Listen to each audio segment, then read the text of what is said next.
Hello, welcome to TheoryCraft, the episode where I struggle to say LawLiet instead of LawLiet. And I'm going to do that a lot today, but please bear with me because I'm just a mere Canadian and we don't speak so well.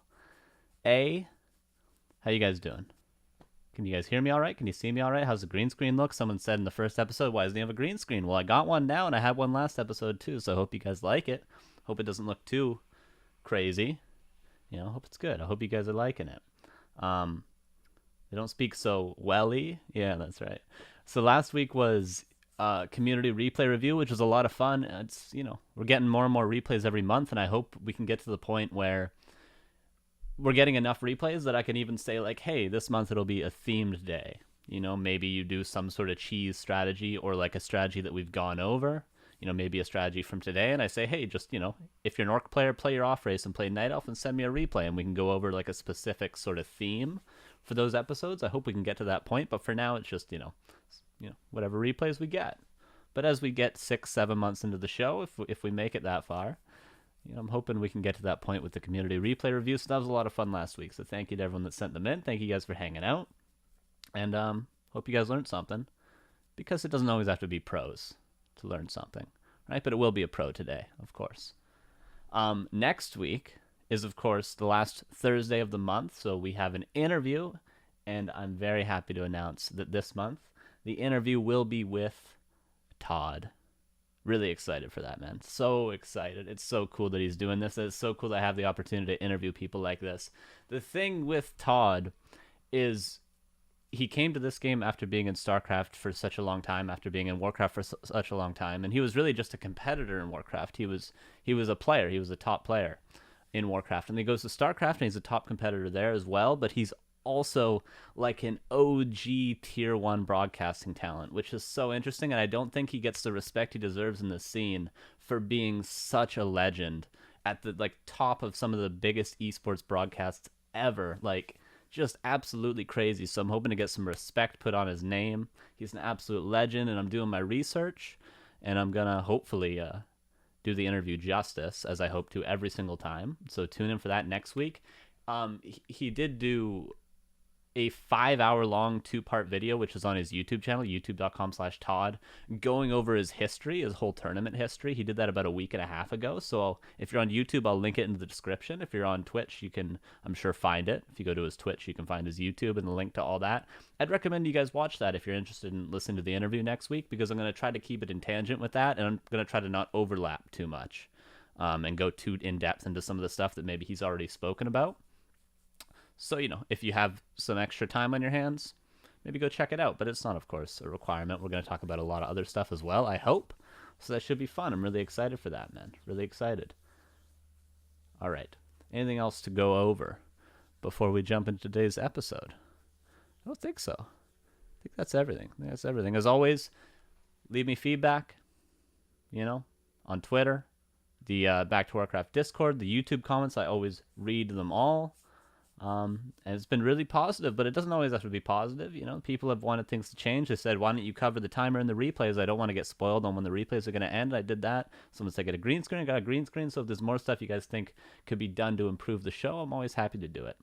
But I do appreciate the positivity, because there needs to be a majority on one side, and I appreciate that, or else it would make this show a lot harder to do. But as it stands right now, I love doing this show. As I said last week, I'm always excited to do this show every week. So thank you guys for that, for your positivity and for your engagement. And I hope you're engaged for today too, because we sort of had a long-winded intro.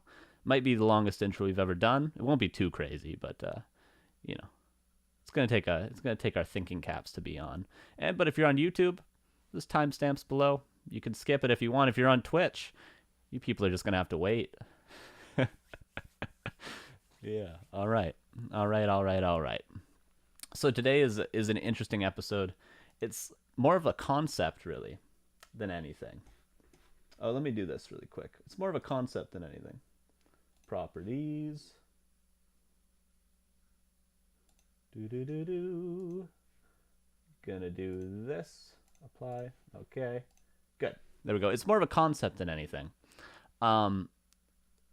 And it does require a little bit of your sort of opponent knowing a little bit about you, I would say, for it to be fully effective. And, it's definitely going to be useful in best of 3, best of 5 series. So if you're a low level player in Gym Newbie League or something like that, it would be very useful.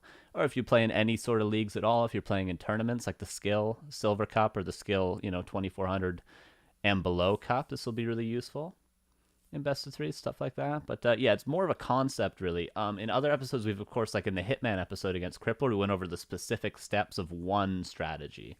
But today is going to be a little bit more broad. And we're going to talk about the strengths of Night Elf, the major strength. It'll be all within one matchup, but it may be a little bit more obscure compared to the other episodes. But I'll see if I can do it justice. I took 9 pages of notes. I watched a whole lot of replays, and I came up with this. So hopefully it makes sense, and hopefully we can do this justice. All right. So let me go to my notepad. You guys should do the same. Here's the notepad. All right, first question for you guys. So there's 4 races in Warcraft: Orc, Undead, Human, and Night Elf. Today is Night Elf Day, of course. They each have a major strength, or a couple of major strengths. Let's try to find maybe 2. So let's start. What is Orc just overall we're talking about as an entire race? Not like, oh, it has a really strong Blade Master. Just overall, what is the strength of Orc? What's the strength of Orc? I've broken it down into 2 things for each race. And there might be difference of opinion here, and there could be some debate, of course. Disable and catch, that's a cool. Yeah, I would say that's pretty good. Army comp variety, yeah. Hit and run, very good. Strong heroes, harassing ability, raiders. Someone says grunts. Strong early, has a really strong blade master, says someone. Strong units, very good. Very good. Scouting and harass. I would argue one of those, but the other one is definitely true. Skyrim Moon. Stomp. Yeah. Yeah, high HP units. Very cool. Yeah, so I've broken it down into 2, and as I say, these are all highly debatable. This isn't Orc, Undead, or Human Day either, so it's, it's not worth going too in-depth on these. We will on, of course, what Night Elf strength is, but, I've broken it down into 2. Totally up for interpretation. Here we go. So Orc, here's 2 things. As someone said in the chat, strong harass potential. Farseer, Blade Master. Blade Master's very good in the early and mid game for stealing creeps, for harassing. You can not do it too committally because you don't have to have a huge army to protect, because they have these very small armies. They have 3 grunts and a shadow hunter, whereas other races may have 8 archers in the mid game to protect that are all very low HP. Whereas you can harass with a Farseer or a Blade Master, and your army is this very compact mobile unit with speed scrolls and stuff like that. So strong harass potential.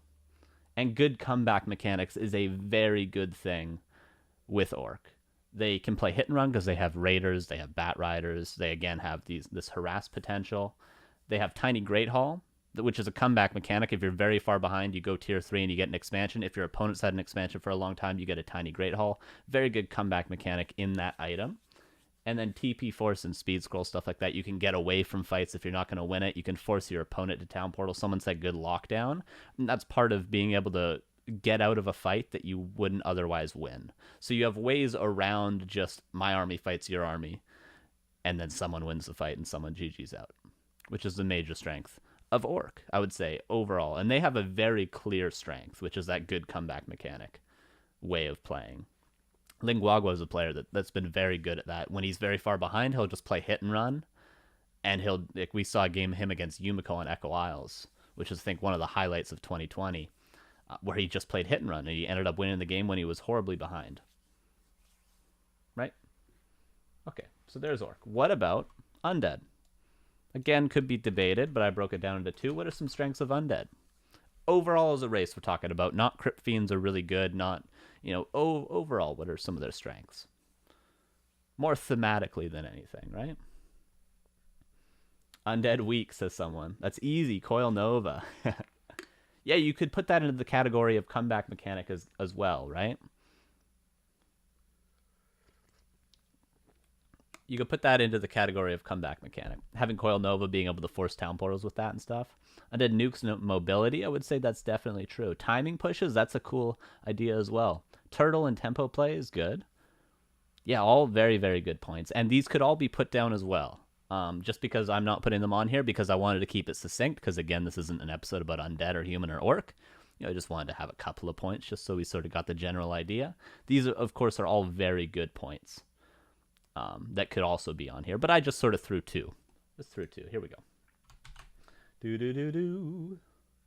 So they have a strong base. Very hard to kill undead. You can't really push and end the game. So undead has a way of sort of turtling and coming back into the game if they're very far behind. They have a comeback in the mechanic in the way that isn't like necessarily a way of avoiding fights, but a way of just you not being able to kill them ever. And they also have fast mid-game creeping speed, which is, they have, of course, aura to move between camps. They have orb. They have lots of piercing damage, which is good against heavy armor. And, of course, early destroyers. So they have very good mid-game creeping speed, whereas if it gets into a creeping war with another race, pretty much any other race, they're always going to come out 1 or 2 camps ahead. Which on top of that, they have Coil Nova to force TPs, comeback mechanics like that. But these are two, relatively unique strengths to undead. Right? Best heroes, debatable, right? I think there's an argument to be made for probably every race other than Night Elf to have the best heroes. Human tri-hero, Orc tri-hero, Undead tri-hero. Whereas Night Elf doesn't really necessarily have that super impactful tri-hero. Okay, good. There's Orc, there's Human. Now, here's Human now, I should say. What are we saying for Human, guys? What are Human's main strengths? Good towers? Yeah, Undead also has good towers, for sure. What are some main strengths of Human? Also Tavern Heroes for Night Elf, yeah. We're going to get into that, trust me. Fast Expo, good. Defend, says Ark in all caps. Very good, Ark, very good. Healing.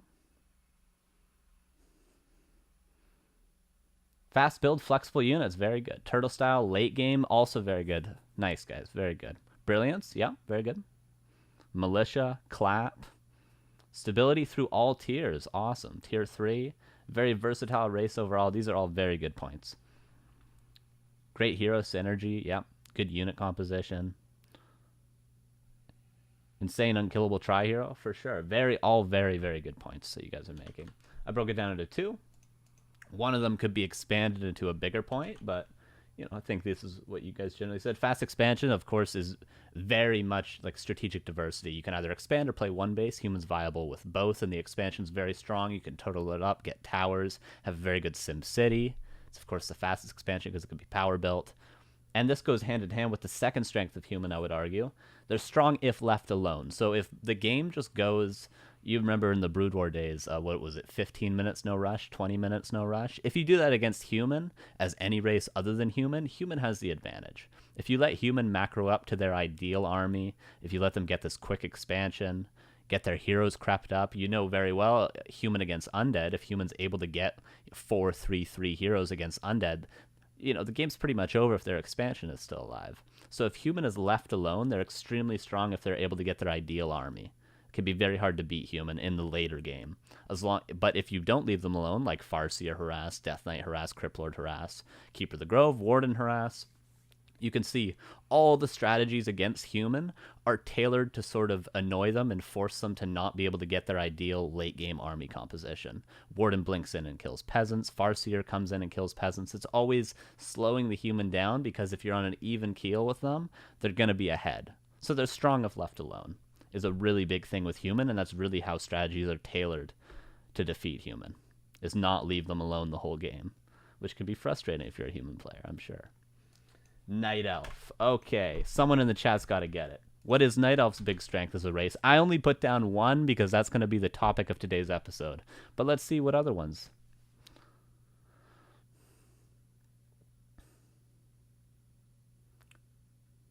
Flexibility and scouting. Ultravision is really broken, says someone.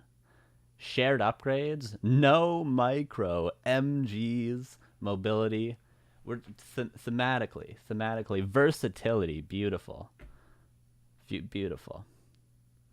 Tier 1 Dispel. That's a cool point, yeah. Building creep and movement. Map control. Tricks. Tricks is very interesting. That's very cool. That's actually a lot deeper than just tricks. That's very good. Building can attack and move. Yeah, Ancient War Creeping is pretty good. Right click is all that's needed. You could argue that attack move better with Night Elf than right click. Tier 1 Dispels flexibility as well, absolutely. Very good. We have Arc. There's an advantage of Night Elf. You guys have Arc to teach you. That's awesome.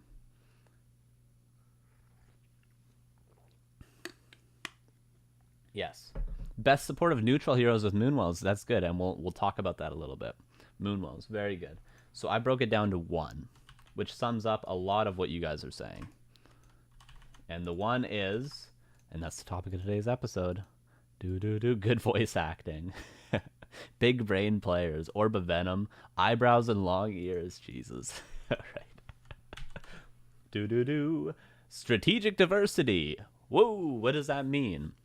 It means not necessarily that Night Elf has like 100 strategies that are like beautiful and like perfect. Like if you look at the just Orc standard Raider Walker Kodo, everything times out perfectly. You have the perfect amount of supply, you have the perfect amount of gold at every point that you need it. For Night Elf, they have many different strategies, but they're not all as perfectly refined, but they're all relatively viable, right? And this can be used as an advantage, not necessarily just doing random builds, flipping a coin, rolling a dice, and picking a build order, but can be used as potential to make your opponent think about different things throughout the game. Right? So the threat of having a big playbook of strategies is more impactful than the actual big playbook of strategies when they're played out in the game. So establishing yourself as a player who can play very diverse strategies. Moon comes to mind. That's when Moon was at his peak. He was terrifying to everyone because you never knew what he was going to do. He was constantly reinventing himself. He was constantly doing new things. Beastmaster first. He was the first one to do Ancient War creeping. He was the first one to really perfect that Talon strategy. You know, Ancient Protector rushes, expansions all over the place, different sorts of Ancient War creeps after it was already established in the metagame. Moon was really the master of strategic diversity. He was really the master of this, and people never knew what was going to happen. He could have played a perfectly standard game, whatever the standard was when he was dominant back in 2007. He could have played a perfectly standard game, and people still would have been trying to cover 10 different options because you just don't know what's coming to you. Right? So the strength of Night Elf is really the amount of options you have that aren't necessarily all incredible, but it's the combination of all of them sort of overloading your opponent with information they have to gain is what makes each of them individually strong. Your opponent has to counter 5 strategies. So in countering those 5 strategies at the same time, it makes each of them individually stronger, whereas if they were all already pre-countered, your opponent knew what you're doing going into the game, then they would all individually be weaker, right? And if they were all sort of strong on their own with you being able to sort of counter them right off the hop, that Night Elf would be broken. But in this case, these strategies aren't all individually insanely good, but when you can't counter them straight up, then they become as good as the other strategies. Does that make sense? That's really the strength of Night Elf, and I think this is the most clear-cut strength of any race in Warcraft. Right? Maybe the good comeback mechanic of Orc, you could argue, is a more clear-cut strength, but this is really something that I think Night Elves don't take advantage of. And I'm not talking about the top Night Elves, but, you know, I think the top Night Elves, and this is actually a really interesting point,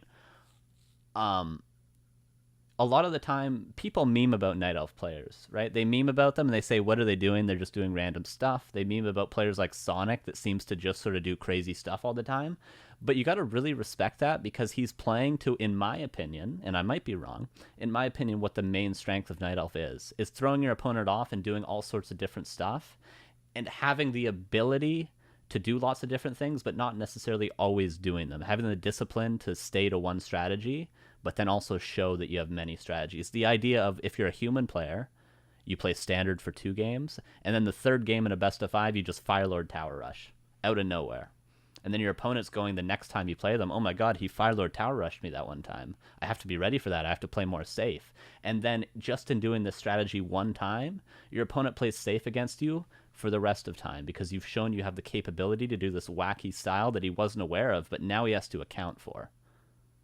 And that's something that players don't really appreciate, I feel like, with Night Elf players, with the very top level Night Elf players, and it's something that maybe the lower level, the tier 2, the tier 3 Night Elf players don't take advantage of, especially in a meta where or in a scene rather, where a lot of people are playing the same people over and over again.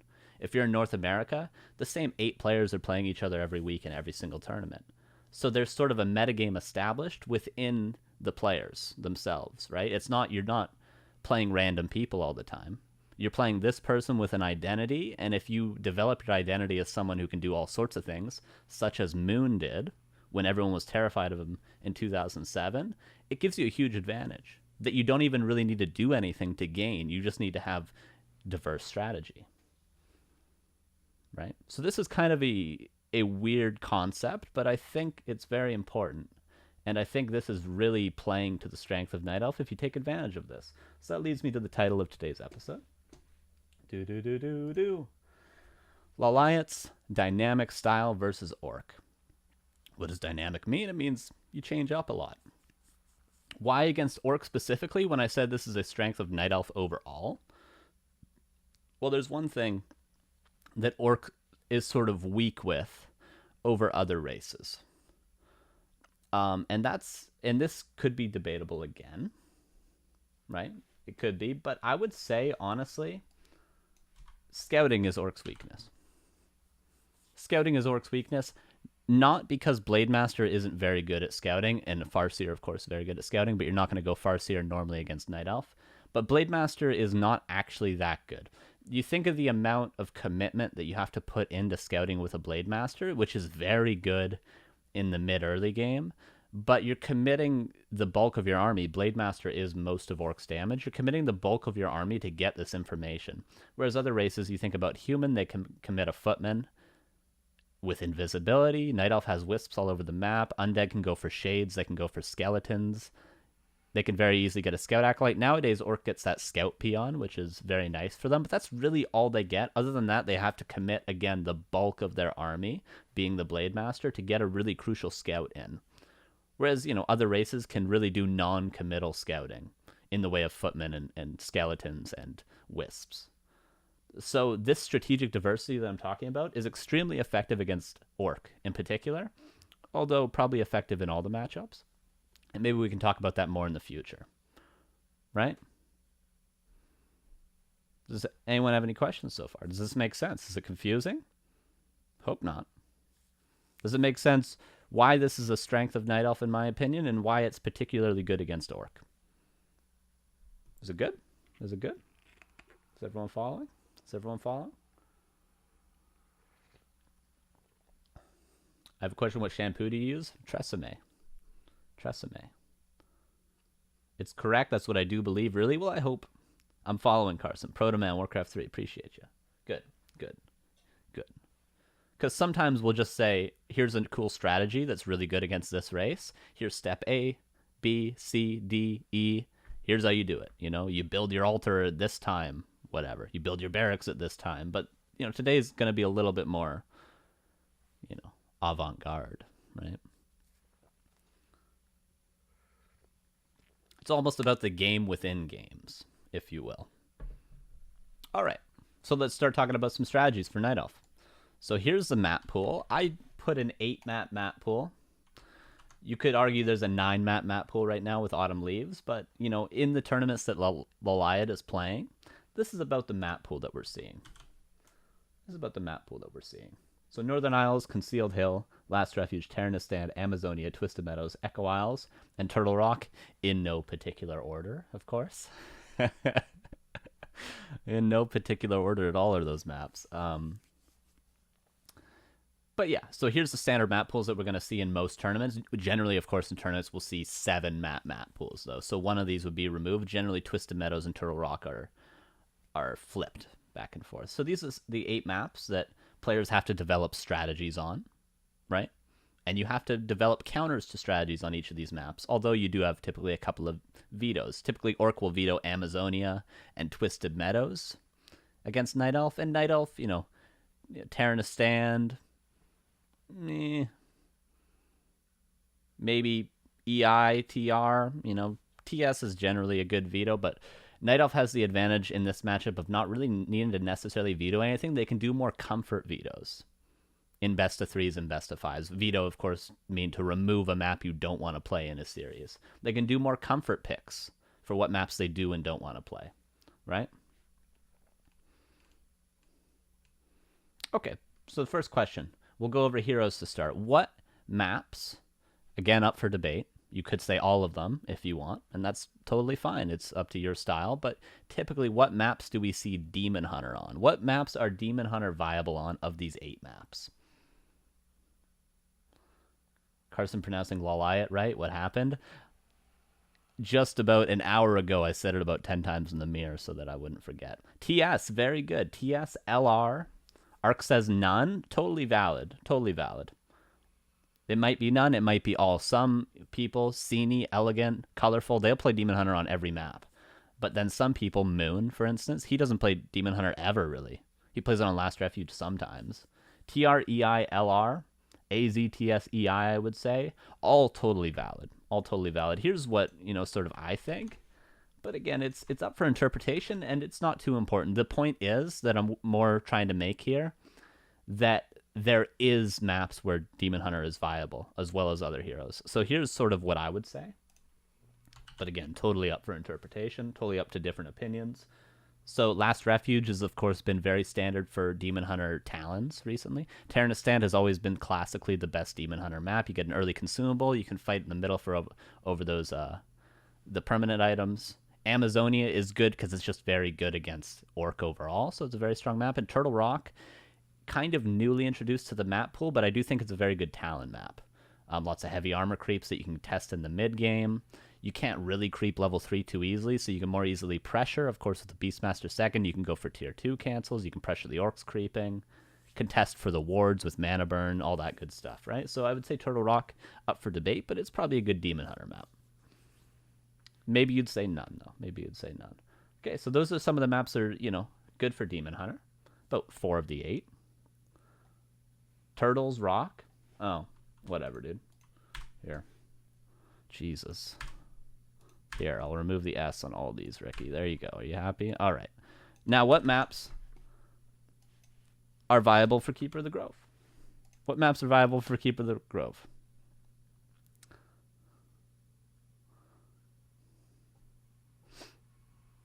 Yes, I'm sorry that my 1,200-word notepad does not have perfect spelling on everything, Ricky. All of them. Every map. Yeah, absolutely. EICHNITMLRAZ. All but TR, maybe the worst Keeper of the Grove map. Yeah, for sure. All except TS. Yeah, I would say those are absolutely correct. Maybe not TR, maybe not TS, but the fact is we do see Keeper of the Grove on every map from top-level players, from Moon, from Foggy, from Colorful, from LawLiet's, of course. We do see Keeper of the Grove on every map. So I'm not going with what I personally feel. I'm going with what I've actually seen and experienced in professional replays, which is Keeper of the Grove is viable on every map. But yes, TR and TS, probably the worst for Keeper. So now we know what maps Demon Hunter and Keeper are viable on, right? So there's 2 heroes that we could possibly go on about 4 maps now. All right. Now, the last hero. What's the last hero? Let's start with that. What's the third hero I'm going to say? What's the third hero I'm going to say that's viable? I'm not going to say a 4th, but there could be a debate that there's a 4th, that there's a 5th, that there's a 6th even. Naga and Beastmaster. Warden, yes. The third is Warden. Yeah, and you could say that maybe there's some room for Beastmaster first. There, of course, was in the past. Priestess of the Moon, you could maybe say there's some room for some Mass Huntress style fast expansion play, but not very often. And maybe there is some room Alchemist first, Panda first, whatever, but we don't see them in top-level play, at least not too often. We used to see Beastmaster pretty often, but not anymore. So I'm going to say that the third option is Warden. Third option is Warden. What maps is Warden viable on? Against Orc. What maps? I said 3. The third one is very much up for interpretation. 2 are definitely solidly good for Warden. TS is the number 1. Of course, that's where we see it most often. Echo Isles, yes. Echo Isles is actually where it was developed. I believe by LawLiet's himself, actually. He developed the strategy. Could be wrong, but he was the first one to see do it, and he used to do it on stream all the time. Whoops. There we go. And AZ, very good. So you guys got all three of them. I would say AZ is up for debate. Say AZ is up for debate. So there it is. Amazonia, Terranistan, and Echo Isles. Echo Isles. So now we sort of have 2 maps that are viable for all 3 heroes, and a couple of maps that are viable for 2 heroes, and then 3 maps that are viable for just the keeper, pretty much. Warden can be good on TR if you spawn in bottom, but not top left. Yes, because bottom, of course, you can do the Ancient War creep at the shop on the right side, or even at the orange camp on the left side. Yeah. So again, this is just my opinion from what I've seen in professional replays. I've watched a lot of Night Elf against Orc in the past week, so this is sort of what I've seen and you know what I remember from the past. But as some people were saying in the chat, Demon Hunter isn't good on any maps. Demon Hunter is good on all maps. Keeper isn't good on some maps. So you could switch this around. And what's really crucial about there being a debate in the chat about what heroes are strong is that means there's a debate amongst Orc players against our opponents in this episode. So they still have to fear all the possibilities of what the different opinions are. Just because this is what I think is viable and what I've seen to be viable doesn't mean your opponents that are Orc players aren't going to think that Demon Hunter is viable on every map, and it doesn't mean that they can't be afraid of you going Demon Hunter on every map. Right? So it's just to show you that there's a lot of available options. So it's very crucial for Orc to not only scout well to find out what your opening hero is as Night Elf, but also to know how to counter all these heroes, because they require slightly different variations on the early game, creep routes, etc., when playing against Keeper, Demon Hunter, or Warden. Right? So it's already sort of getting to the point where we're overloading the Orc player with different sorts of information that they have to be able to adapt to on the fly, and we haven't even gotten into strategy yet. This is just opening heroes.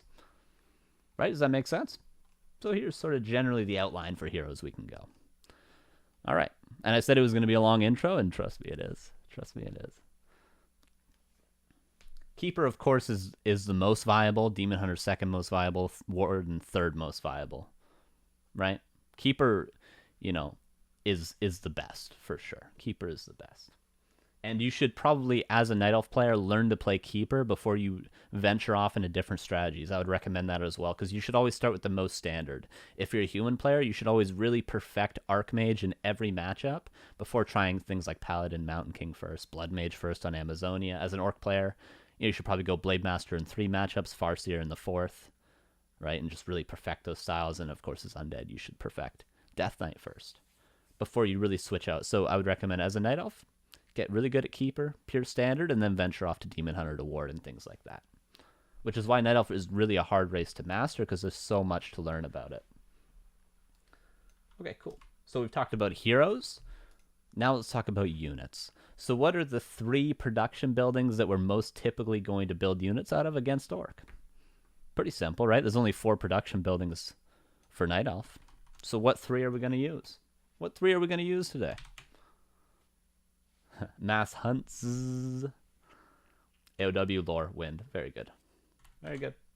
Very good. Ancient of War, Ancient of Lore, Ancient of Wind. Now, not all units out of here, out of these production buildings, are viable, right? Against Orc. I mean, there's always going to be nuances. We might see Chimeras on occasion against Orc, but really not often. So that's why it's not even up here. Right? Tree of Life. For Wisps, yeah, you could definitely say that. Wisps are going to be a constant in all matchups, I would say. Very important to keep those as something that you always produce. Right? But yeah, as I said, not every unit is viable from these production buildings. So typically, some units we're going to build out of these production buildings are as followed. Again, up for debate. Maybe you like glaive throwers. So out of the Ancient War, Huntresses and Archers. Out of the Ancient Lore, Dryads, Bears, and Mountain Giants. That's all 3, for those of you that are keen. Ancient Wind, Druids of the Town. Could also say Fairy Dragons, but Fairy Dragons are very much a support unit for specifically Druids of the Talon. Love your curls. Are they natural? No, I curl my hair before every broadcast. Yeah, Druids plus Fairies. So you could put Fairy Dragons under Ancient Wind, but let's just keep it very succinct, because the strategy out of Ancient Wind is Druids of the Talon. They're not a support unit. The Fairy Dragons are very much the support unit, right? Okay, so now we know what heroes we can go. Now we know what units we can go. So let's talk about some of the strategies that we can do with these units. So there's pretty much, broke it down for the Ancient War, let's start with, right? For these units, Huntresses and Archers, there's like 3 strategies we can do with these units. 3 strategies. What are the 3 strategies? What are the 3 strategies? Now, again, you might have a lot of different strategies. I broke it down to 3 that I saw. There's cheese. Of course there's cheese. There's fast expo, yes. And of course, if you're keen again, you may realize the most standard strategy against Orc is with these units, with Huntresses and Archers. Right? Yeah, absolutely. So I broke it down into 3.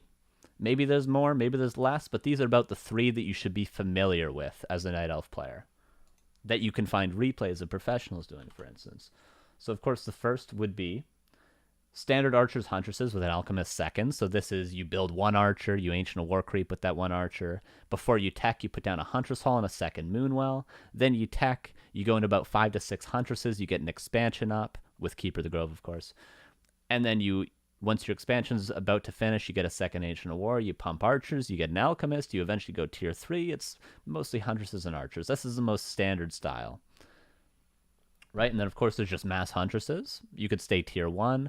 This includes sort of Ancient Protector rushes, right, which is very common. 2 Ancient War Huntress, Ancient Protector rush, 1 base, the OC style if you're from North America. Very common. And then there's another sort of all-in strategy with mass Archers, which we've seen a lot on Last Refuge. I think Moon was the first to do Keeper of the Grove, Fire Lord second, mass Archer, Ancient of War rush into an Orc player's base. So this is something, it's very common on Last Refuge, I would say. Mass Archers as well. Which is, there's 2 that are cheeses, and then 1 that's the most standard strategy. So you just imagine, if you see Huntresses and Archers as the Orc player, you have to account for a lot already. You have to account for, is he all-inning me, or is he playing a long macro game with an expansion? Right? Cool. So what sort of strategies? Again, I broke it down to 3. Could we see out of the Ancient Lore? Do. And there might be more. As always, there might be more. Just what I've seen. Here's 3. It's a Mass Archer tier 3 or plus Fodder Rush. Could be that as well, Could be that. Mass Dryad plus tier 2 Expo, of course, that was the first one. Yeah, with either Demon Hunter second, Panda second, Alchemist second. Typically Demon Hunter or Panda are the most common. Dryad Bear, Dryad Mountain Giant, combinations of those sort of units. These can be done on 1 base throughout the entire game, which we'll see today, or 2 base. Typically, you only go 2 base with the Mass Dryad style, from what I've seen, but these will generally be accompanied a Keeper of the Grove first, then a Demon Hunter or a Panda second, generally speaking. Right? Yeah, 3 Dryads into tier 3 into Mountain Giants. Yeah, we'll actually see that strategy today, in fact. Yeah, so far we've got 3 strategies from Ancient War, 3 strategies from Ancient Lore. And then, of course, Ancient of Wind. Who could tell me in the chat what it is? What's the strategy? What's the strategy, guys? Oh, the old classic we all know so well. The one that it used to be my favorite thing to play when I played Night Elf. It was so fun. Mass Hippos! Yeah, you guys are great. Mass Fairy Dragons. Chims! Awesome. Mass Fairies. Oh, Jesus.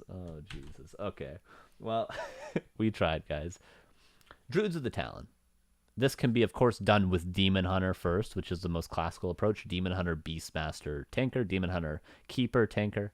It can also be done with Keeper first. If you go Keeper first, you can go Demon Hunter, Alchemist, Naga, Beastmaster sometimes second, into generally Tinker third. Druids of the Talon. So how many do we have overall? We have 7 strategies we just talked about. 7 strategies that are all viable with Keeper of the Grove first. When you start to go Demon Hunter or Warden, as we said was a possibility, these strategies, the list shrinks, right? For instance, you're not really going to go like Mass Archers with a Demon Hunter. Yeah, you're not going to go Mass Huntresses with a Warden.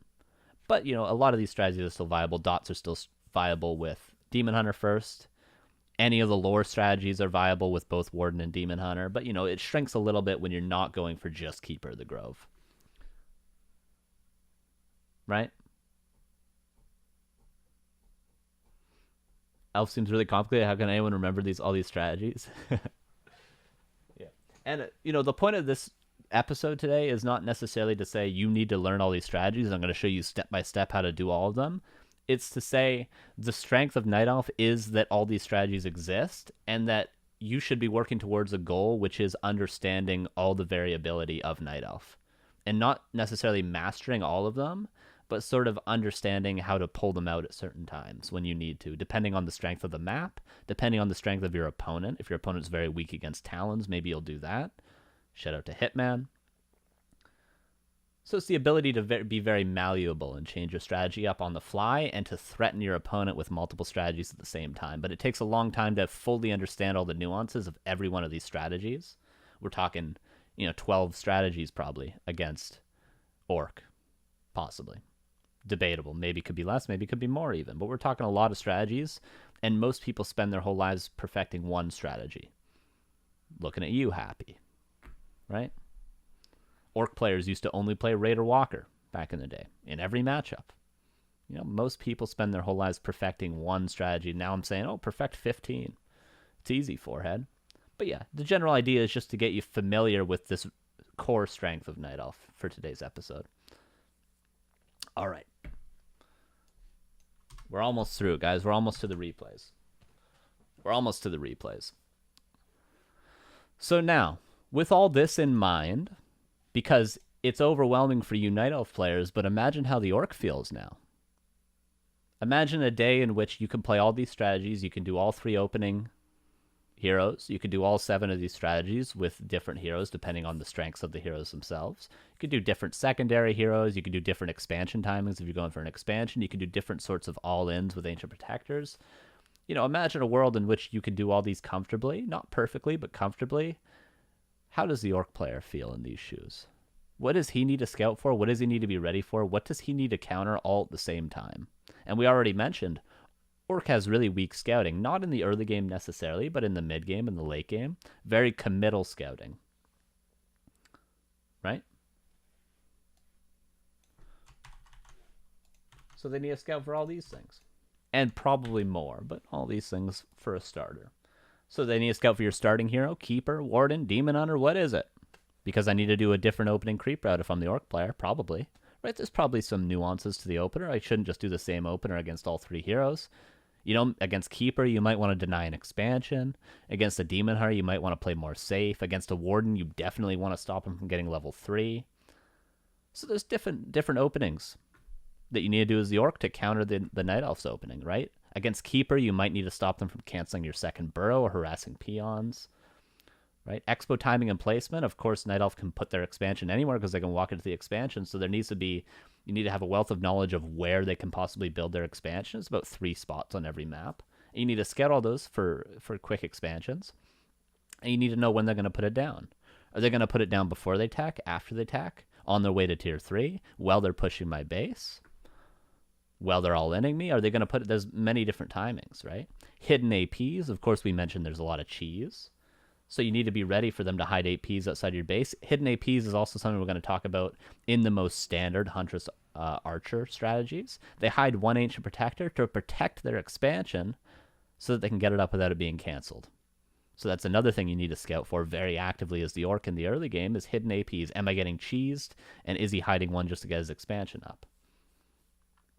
Tier 2 hero, we already mentioned before with Talons or lore units, Mass Dryads, Dryad Bear, Dryad Mountain Giant. The tier 2 hero is very changeable. It might be a Panda, it might be a Demon Hunter, whereas if we're going like Mass Archers, Mass Huntresses, Standard Archer Huntress, we're going to typically have an Alchemist second. So it's very important to know what the secondary hero is, because that'll depict sort of what their tier 2 tech is, and of course another thing would be the tier 2 tech on top of that. And potential all-ins is always going to be a threat in the first 7 minutes of the game. Maybe 6 minutes, Is he Mass Archer all-inning me? Is he Ancient Protector rushing me? So and you have to know how to counter all these things too. And the cool thing is, again, it's not about being able to play these strategies perfect. It's about having the threat of doing these strategies in your arsenal. That is the scary thing. That is what made Moon so good. He had extremely good mechanics, so he could on the fly develop and do different strategies all the time. But he wasn't perfecting these strategies. He was just showing his hand. Look at this new strat I'm doing. You have to be afraid of this for the next 10 years because I might do it to you. Right? So again, it's not about perfecting all these things. It's about having them in your arsenal. That's the real strength in this matchup. The strength in this matchup for Night Elf against Orc, although I do believe it to be a very balanced matchup. As an Orc player, I believe it to be very balanced. The strength of Night Elf in this matchup is not the most standard strategy, Keeper, the Grove, Alchemist, Second, Mass Archer, Mass Huntresses. It's the fact that Orc has to be ready for so much more than that. Right? Makes sense. Makes sense. Longest intro ever. How long was that intro? 45 minutes. Told you guys you're going to have to bear with me. But you guys sort of get the point I'm trying to make with today's episode, right? Sort of makes sense, right? Kind of cool. Kind of cool.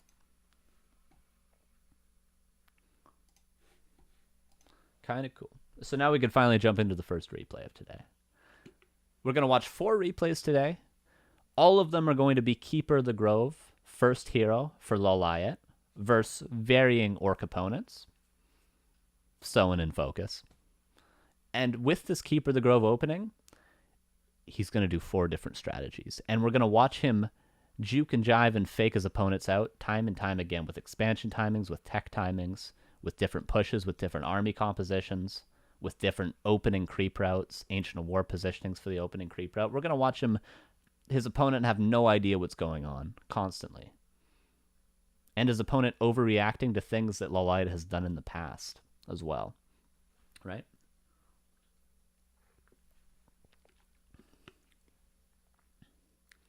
But first, we have to understand the standard strategy.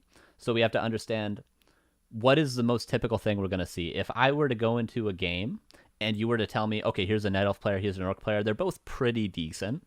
They're both pretty good players. What strategy are you willing to bet that the Night Elf is going to do?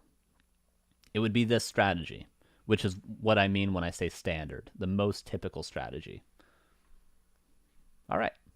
So here's replay 1, LawLiet against Soin on Concealed Hill. Standard. Standard game. Do. Here we go. Stars and Stripes donated $10. I appreciate you, buddy. Thank you.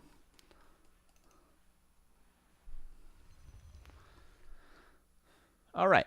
So here in the bottom left of Concealed Hill is LawLiet. And in the top right, this is Soin. This is Soin. But to us today, he's just an Orc player we're going to destroy. That's all that matters. All right. So what are we expecting to see? I've already told you this is a very standard strategy. So we're expecting to see a Keeper of the Grove, an Archer, Ancient of War Creep. We're expecting to see a Huntress Hall, a Moonwell come up, and an expansion somewhere maybe here eventually, maybe here eventually, maybe even here eventually. We're expecting to see maybe even a hidden Ancient Protector here, maybe a hidden Ancient Protector here, right? Expecting to see a lot of things. And Soin, our Orc opponent, has to be ready for all of these things. So we're going to see how LawLiet does these standard things in this game and how Soin reacts to them. There's the Keeper of the Groovy. There's the Blade of Master. What name do we got today? Doesn't actually say until he's out. I guess it rolls when they come out. Hopefully it's Tojara for Soin's sake. The best Blade Master name. Archer coming out. We see Peon Scout. Because we need to scout. There could be, where could there be an Ancient of War for starters? Well, there could be one at the expansion. And there could be one here. That's typically on Concealed Hill. There's only about 2 spots. So there's not much trickery to be had with the Ancient of War position, but Soin still has to see what the first hero is. He still has to ensure that there's no Ancient of War at the expansion right away. That there's no 2 Ancient of War Huntresses right away. So this peon is very crucial to get this initial information.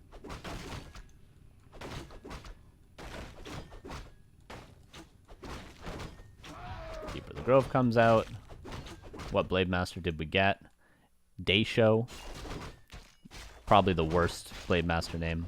Sorry to anyone with that name in the chat, although I doubt your parents played Warcraft 3, so probably safe on that one. Keeper of the Grove is going to do the very efficient level 2 route. Peon is going to see all, so far so good for Soin. He's got all the information he needs. He even saw, I imagine, this Huntress Hall and this Moonwell. Now the Peon is going to stick around if he doesn't die, and try to potentially find an expansion in the future.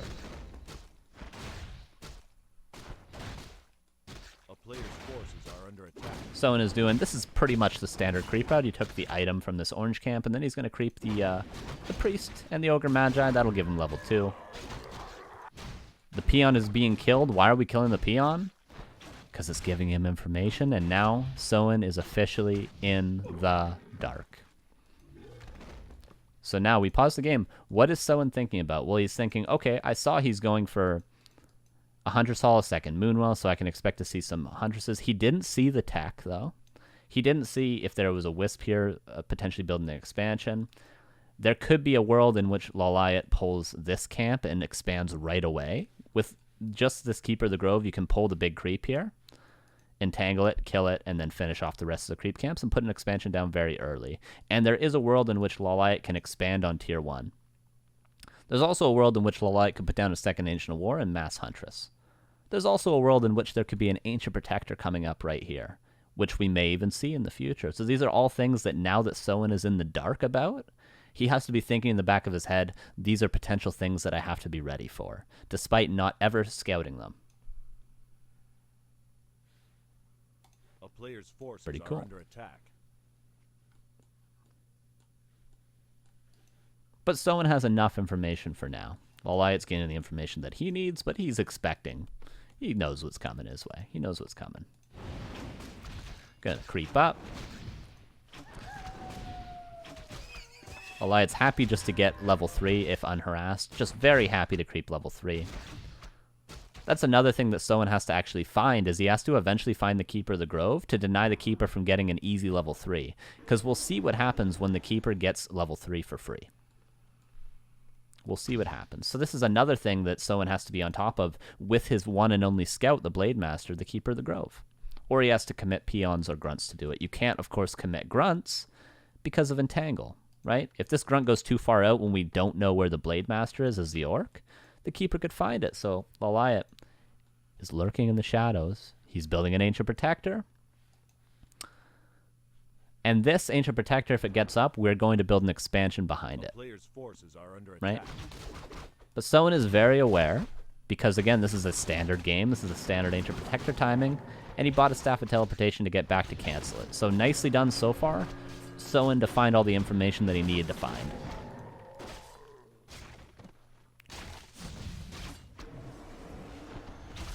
Wisp goes down. LawLiet, no mana to commit for a Grunt kill, although I doubt he would go for a Grunt kill with this small army if he could. This Peon again, what's this Peon doing? It needs to find if there's an expansion right here, right here, right here. Even if Soin scouts these two positions, there's still a world in which LawLiet has just built the expansion in his base. So this Peon doesn't guarantee the information, which is why the Blade Master also has to commit to go and find this information. In the meantime, what can LawLiet do? Well, he's going to kill that Peon, for instance, but he's also going to be able to get level 3 because the Blade Master has to do double duty. He's got to find the Tree of Life, potentially, and he's got to try to stop the Keeper from getting level 3. You can only do one of two. So it's this thing about overloading. That's a chess term. When you have many pieces attacking one of your opponent's pieces in chess, and they can't defend against all those pieces, it's called overloading. I have 3 attackers, and you have 1 defender. Well, right now, LawLiet's doing 3 things, potentially, and Soin has to counter all of them with only 1 scout. Because he's already used 2 peons. And this is just in a standard game, all this variability. Level 3 for the Keeper. I mentioned it's pretty strong if you get level 3 Keeper. Cancels the Spirit Lodge. And behind this, he's going to build an expansion. Right as soon as he knows that Soin has to come back to defend this, because he got level 3 Keeper, he's got lots of summons, he's got good Entangle, he's got lots of mana, puts up the expansion nice and safe. And Soin is yet again in the dark about, is there an expansion coming? Or is there something else? A good defense from Soin, though. He loses the grunt, he gets the Spirit Lodge canceled, but he rebuilds it immediately. Keeps everything else healthy. And he forces the Keeper to use most of his mana. Right, but now, again, second Ancient War coming up. I said when you secure this Tree of Life, you typically put down your second Ancient War in a standard game. And then we're going to see LawLiet get an Alchemist and pump Archers. After this Huntress, he'll get the range upgrade for Archers, and then he'll start to build lots of Archers. There's the Alchemist. Keeper going back in for the Spirit Lodge cancel. Again, this is why as the Orc player, this is another thing you have to defend, is the Keeper getting level 3, or else this happens. So LawLiet has really done all sorts of things. He's built the AP, he's been creeping all over the map, he's been threatening to build the expansion, and Soin's had to react to all these things, and he's successfully countered a couple of them. He successfully countered this Ancient Protector. He successfully slowed down the expansion for a little bit. But you can't stop all of them. And LawLiet knows this. Now the Archers are going to start to come out. The expansion can be crept soon. And the game becomes very simple for LawLiet. All he's got to do is just keep creeping, get his expansion up, and potentially deny Soin from getting his own expansion. Wards help a lot as well, right? But, you know, we can also get Sentinels on our Huntresses. And LawLiet, it's worth noting, very much prioritizes things from this Huntress Hall. He gets Ultra Vision right away, which he already has. Which, again, helps with these sneaky plays, right? We saw him go up this side before to the Ancient Protector. Helps with those sneaky plays. He also immediately gets upgrades when he can afford them. Blademaster finds the Tree of Life, but he can't cancel it anymore. And most importantly right now, in a world in which this Blademaster does not know where the Keeper of the Grove is, this Shadowhunter is not safe to be creeping. Right? Because imagine, right? This Blademaster is not on top of the Keeper. He's looking around. He's, I can't find him, I can't find him, I can't find him. I'm looking over here, I can't find him. A world in which LawLiet's just over here, creepjacking the Shadowhunter, you're going to lose 2 grunts probably. Where's the Shaman? Not even out yet. So if this Blademaster cannot find this Keeper of the Grove, if we're being even more sneaky than LawLiet's being, this Shadowhunter cannot creep as risky as he can. So this seems like Soin's not doing much with his Blademaster, but in fact he's actually doing a lot, and this is a very nice play. But there's a world in which LawLiet jukes the Blademaster, then the Shadowhunter has to creep much more safe, which in this case would be like this camp. So again, more overloading with things that you have to defend against if you're the Orc player. A player's forces are under attack. Expansion being crapped.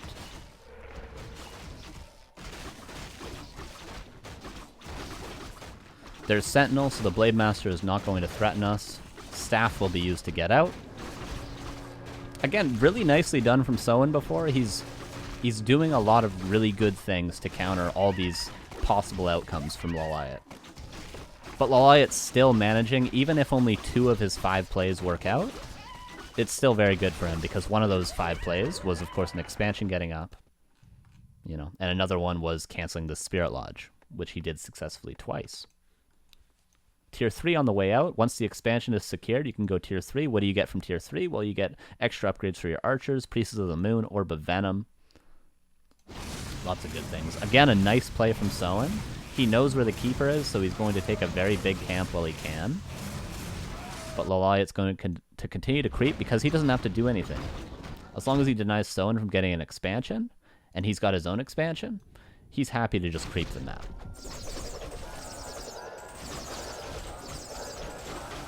Also, more Huntress Hall upgrades, absolutely. Someone said in the chat.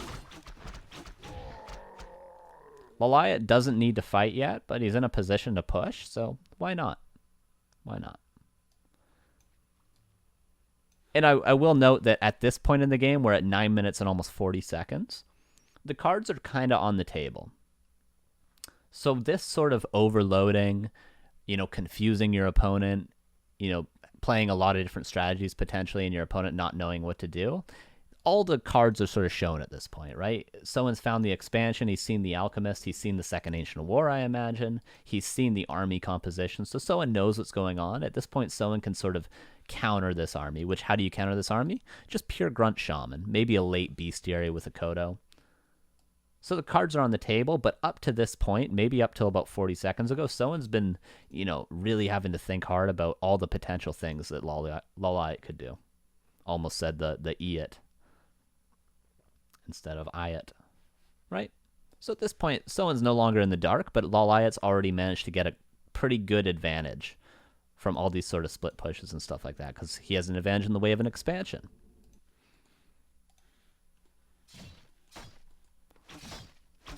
In theory, MGs plus Dryads. Yeah, there's a world in which LawLiet could have gone Lores off of this, right? Could have gone Talons off of this. Could have not expanded ever. Could have been Demon Hunter second, Panda second. There could be a Panda level 3 on the field. There could be a lot of different things, but at this point, the cards are on the table. Soin knows what's up. He knows he can build Grunt Shaman. He knows he can get an expansion up if he can. And he knows we're going into a standard game. LawLiet threatens the expansion cancel with Treants. Soin has to reply. In the meantime, wow, you can't defend your expansion and creepjack me, can you? I'm going to take the red camp. And all we have to do if we're LawLiet now, we just got to get our tier 3 upgrades, continue to pump archers. Continue to pump archers. Hasn't broken upkeep yet, but once he does, there'll be a lot of archers. We can keep up the Huntress number of about 4, 5, or 6, but mostly just a big base of archers with nice upgrades. Orb of Venom at tier 3 with a Priestess of the Moon, and just keep creeping. As long as our expansion's safe, we're safe. There does come a time when we kind of have to stop this orc from mining for too long, because of course they can go tier 3.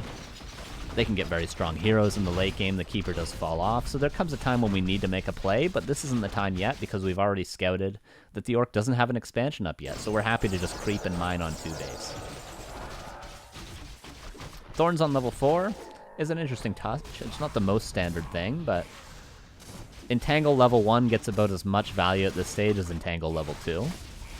So I'd say it's a pretty smart choice, because Soin is always going to purge Entangle immediately. And if a unit's caught out of position, with this army, all you need is Entangle level 1 to kill that unit. So I think it's a smart choice. It's not always done, but it's something worth experimenting with. Priestess of the Moon on the way out. Ancient of Wonders. Shredder. Why a Shredder? Well, because we want to be able to use Wisps in the later fights. What are Wisps used for? Detonating on the Shamans and the Shadow Hunter. The mana detonate. That's what they're used for, and that's going to be something we always want to do. So if we can get the Shredder, regardless of our strategy, it's always going to be good for us, because then we can commit all of our Lumber Wisps to detonating on the Orc. Soin's hitting the expansion. We're hitting Soin's expansion. Are we happy to trade expansions? Yes, we are, because our opponent is still tier 2 and we are tier 3. So we actually have the stronger army in the long run. And if we trade bases here, we're going to have tier 3, we're going to have Orb. We've already got our Archer upgrades 2-0. And our Orc opponent is still stuck on tier 2. We're happy to trade expansions here.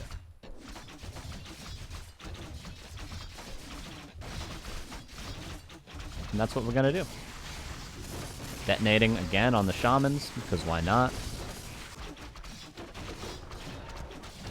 And this is a checkmate position because Soin doesn't want to fight, so he doesn't want to protect his expansion. That's why he chose to hit LawLiet's expansion.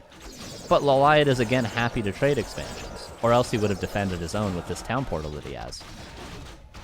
So you can't do anything if you're Soin. You have to trade the expansions, but you also don't want to trade the expansions because you're a tech down. Soin going into the main base. Alchemist staffs back just to get an acid bomb on those grunts. And here's the town portal. And now it's one base, we're a tech up. And, 14 supply up as well. Did someone get double staff of the town portal? I don't believe he did. No, or teleportation, not town portal. He just got one. And he passes it off to the Shadow Hunter later on. Why does he do that? So that he can go back to the shop to get clarities mid-fight. Which is good. You can really get value from this staff, and we'll talk about this on Orc Day when we do Orc against Night Elf, if we do that in the future. This Staff of Teleportation is very, very valuable. LawLiet has a crystal ball, so he finds him. But there's also, if we look at the way the map is structured right now, I should say, there's 2 green camps and a fountain. So LawLiet's happy again to just go here, and if Soin isn't here, he can creep it, and if Soin is here, he can get a good creep jack. And, you know, despite there being a fountain, you don't even have to kill the grunts. You can just kill the shamans. You can go for a hero kill. Because the grunts at the fountain are going to be very tanky, but this is still a fight LawLiet is very much willing to take. Right?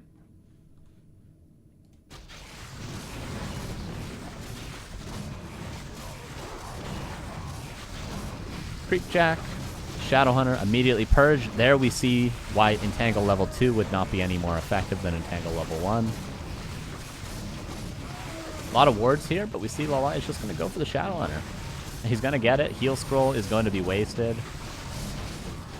Shadowhunter falls.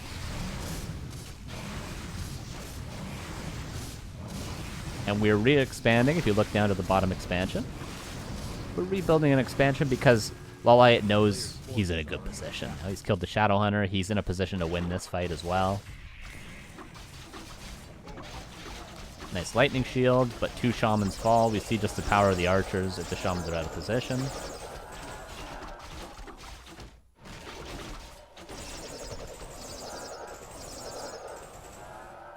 And it's all gravy now. We can creep this dragon. We're going to get an expansion up again. The Shredder's working away, and we're going to be able to afford all the upgrades we want. We do need some more Moonwells, but this is actually kind of funny. LawLiet, I think, has used... Oh, no, he's got extra wisps. So he really should be building more Moonwells. But he's not building Moonwells because he doesn't care. So a slight mistake from LawLiet to not build any. He's building the Tree of Life, but he's still going to be supply blocked. Unless I'm missing a Moonwell. No, I'm not. So, yes. You should get on that, LawLiet. You should build some Moonwells. Dragon goes down. Boots of Quel'The loss. Staff of Teleportation getting more and more value for both players. Less value for the Night Elf, but it's good to enable this Keeper to evasion creep to level 3 in the early game, and he's still getting some value out of it in the mid game. Soin Tavern back to Shadowhunter, but is he in a position to win a fight? Probably not, but Soin has extremely good micro, so there's always a chance for LawLiet to lose this fight. And Soin is showing that extremely good micro. Look at all the grunts, look at the Blade Master. The Shaman's being microed back with the Shadowhunter. He's actually chasing all these archers back. And you can see now why it's such an important thing to get an advantage early as Night Elf, based on the variability of strategy. Getting that expansion up, putting some damage on with an early level 3 Keeper, with an Ancient Protector, stuff like that. Because if you just play straight up, don't do any damage to the Orc, you know, don't get your expansion on time, let them cancel it, you can see that the Orc can very easily, from an even standpoint, win a fight. Because Soin is very much behind this game, but he's still able to win a fight.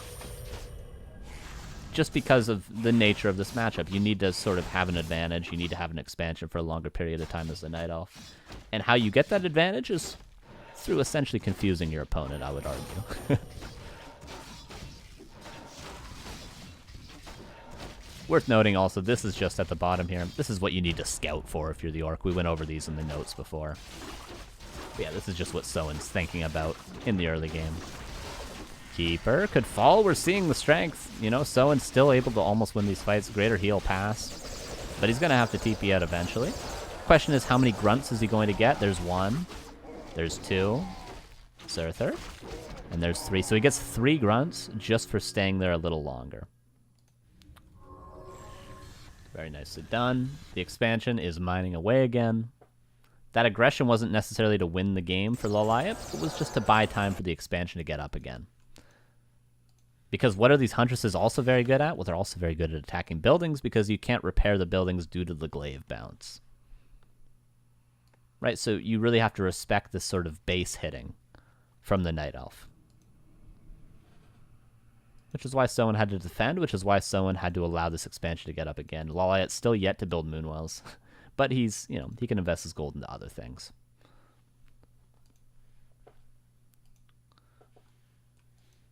Soin definitely needs to either go all in or go for a counter expansion.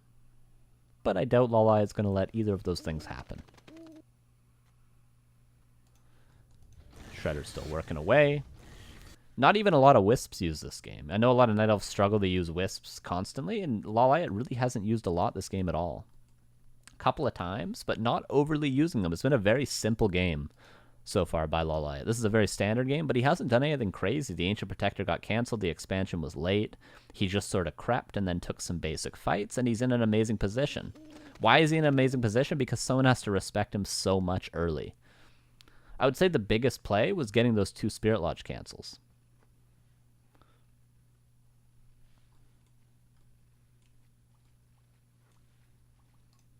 Here's Soin. The Raiders are here. One thing worth noting, Raiders aren't necessarily a counter. We're going to talk a lot about what sort of units the Orc has to build to counter potential strategies. The Raiders aren't an ideal counter to Archers. They're good against Huntresses, of course, but what they are good at is they're good at carrying Lightning Shields because they're tankier than Grunts because they have a better armor type. And they also move faster, so they can get into the back line with Lightning Shield to attack the Archers more quickly. And we're going to talk a lot about what sort of armies the Orc has to build. Whereas they have to build Grunt Shaman to open against Huntress Archer, but then in the later game we might see some Raiders. Just not too early. So the Raiders are good. They can also cancel the heal spray from the Alchemist, so Raiders are very good, just not initially for the Orc. Again, we see the impact, double Orb of Venom.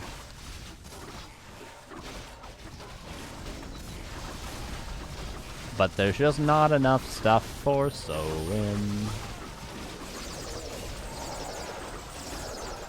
He's trying to kite into wards, but look at the archers, look at the orbs working away. The priest is going to be level 3. What does that mean? It means level 2 aura. These archers are doing a lot of damage. Whole lot of damage.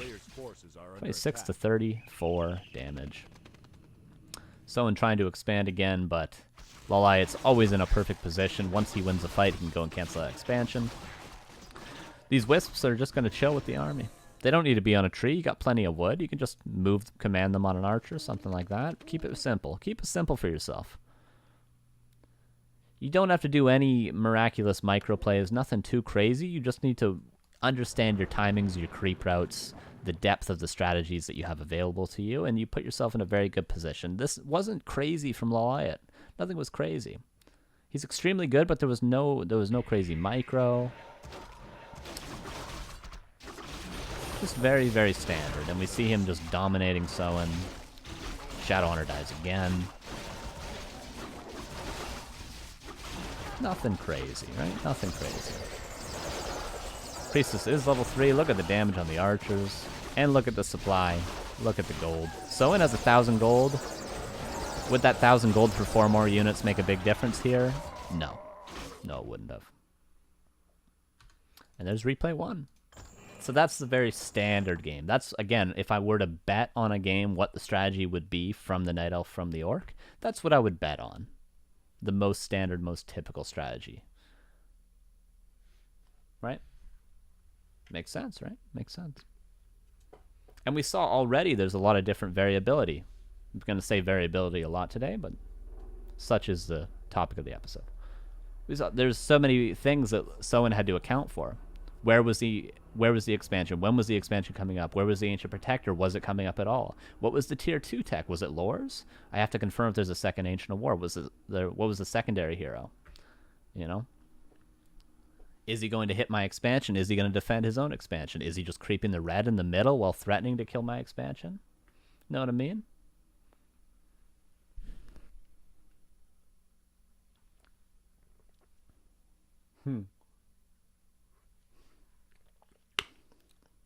Why is that offbeat iPod? That's funny. All right, so we got a second replay. This will be LawLiet against Focus. I might call him Soin, but, it's Focus. We get confused sometimes. And this will be on Twisted Meadows. Twisted Meadows is typically a good map for the Night Elf. Why is it a good map for the Night Elf? Why is it a good map for the Night Elf? Because there's so many options. It's a big map. There's a lot of positions for Ancient of Wars. There's a lot of variability for the strategy that you can do on Twisted Meadows, which is why it's a good map for Night Elf, if not overall, if definitely against Orc. Right? Did I watch the series of LawLiet and Focus today? I did not, no. So here's replay 2. Boo, boo, boo, boo, boo, boo, boo, boo. There we go. Here we have Focus.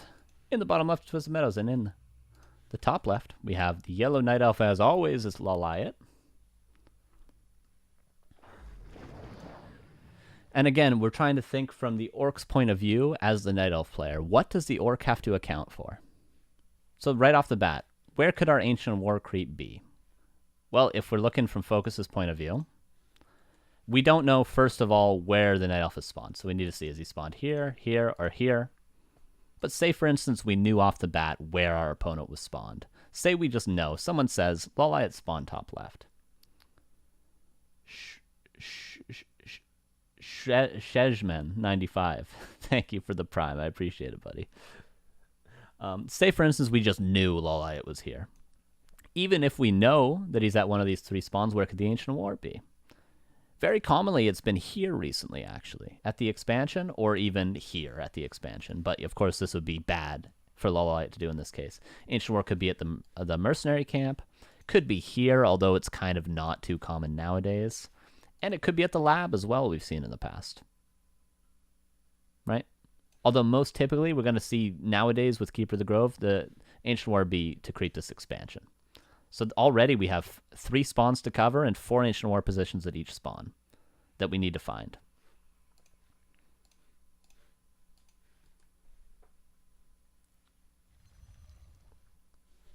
And again, we want to deny this Keeper from getting level 3, but it's just so hard to find the Ancient War. And we want to deny the expansion.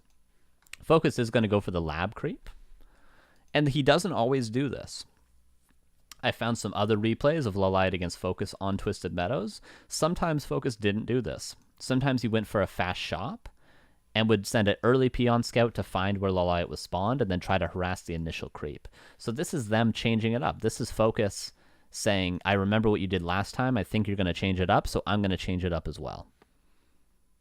And LawLiet knows this. In fact, the last replay I watched of them on this map, LawLiet did, in fact, creep this expansion first. But LawLiet, where's his Ancient War? Nowhere to be found. This is what you call, getting called out if you're Focus. Focus is going to get called out this game. You picture a world in which LawLiet goes for a very safe creep. This, you could even call this safe, Not something the Orc's going to overreact to, probably this. That, in which case, this is very good from Focus. You're going to do something safe because you're expecting me to harass you. So I'm going to do something relatively greedy. I'm going to get this Golem first, and I'm going to get a big item, a decent amount of experience. So I think you're going to play safe, so I'm going to play greedy. Whereas LawLiet is calling him out. He's saying, I think you think that, so you know what I'm going to do? I'm going to stop your creep route. And that's what LawLiet's going to do. And because there's just so many options in here, LawLiet double scouts with 2 wisps to find out where the Orc is, to ensure that Focus isn't doing any monkey business. Yeah, I know that you know, so I know that you know. Sort of deal. You guys dig that, right? But it's worth noting that these players, both, this is Focus, but also Soin versus LawLiet, they have a very deep history. They play each other all the time. Not only did Soin and LawLiet live in the same house, for the same team, I believe A1, I'm trying to remember, but they were roommates.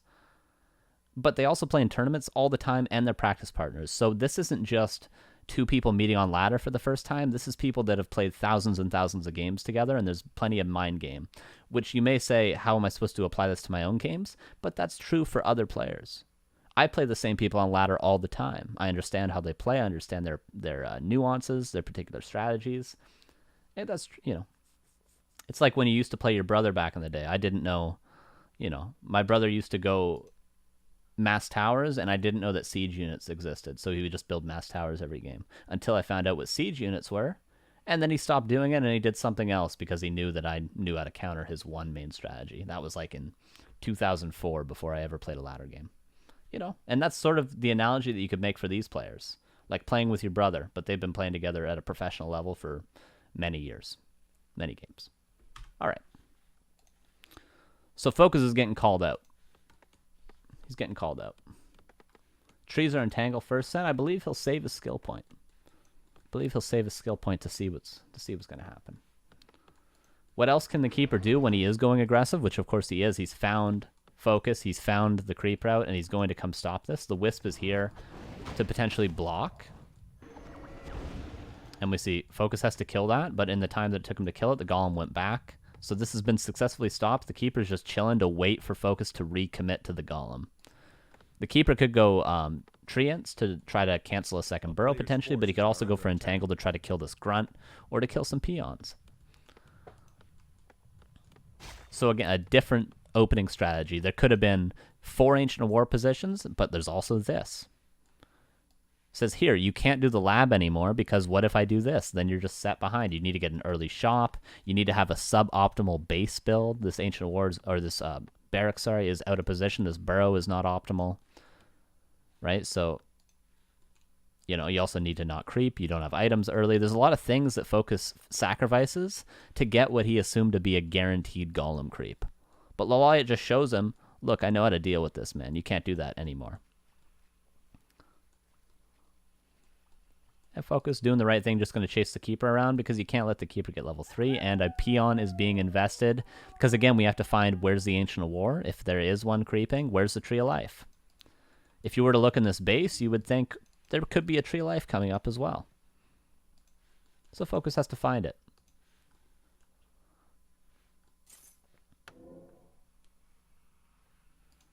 Circlet Dust picked up. LawLiet is trying to juke the Blade Master because a Blade Master that's not on top of your Keeper is a very confused Blade Master. And we're going to see a very confused Blade Master this game. We're going to see a very confused Blade Master. The Peon is looking for the expansion. But again, there could be an expansion here. There could be an expansion here. There's probably not, but these are things that Focus has to be aware of. There could even be an expansion here. This is something LawLiet's done in the past. He's expanded at the red camp and crept it very early with an Alchemist.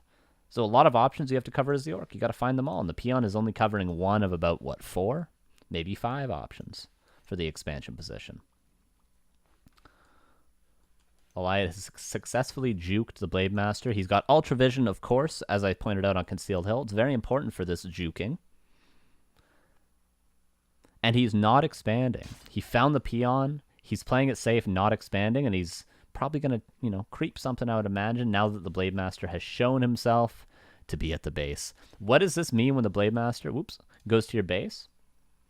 It means, all right, I give up. I don't know where you are. I got to get something done. I can't creep, and I can't let my Grunts leave the base. What did I point out on Concealed Hill? If you don't know where the Keeper is, the Grunts can't leave the base because Entangle would just kill them. If the Keeper's right here, he could be waiting for you to leave the base with your Grunts. And just kill them. So what does the Blade Master being in your base say? I don't know where you are. I can't let the Grunts leave my base. I can't creep anything because the Grunts can't leave the base. I can't find an expansion. I can't stop you from creeping. I'll just go and try to kill some Wisps because that's all I can do. This is the Orc saying you win. Not the game, but you win this exchange of trying to juke me. So now LawLiet can do whatever he wants. He's going to kill the Peon. He could build an expansion now. He could creep something big. He could go into the base to try to kill the Grunts or some Peons. He could do a lot of things because he knows the Blade Master has no idea what's going on. But this can be very difficult to deal with. Very difficult multitasking, right?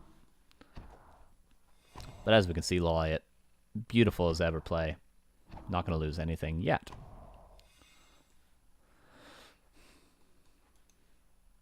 Yeah, but although this is annoying as the Night Elf, this is what you love to see. Yes, don't stop me from doing anything. Just try to kill Wisps. Love it.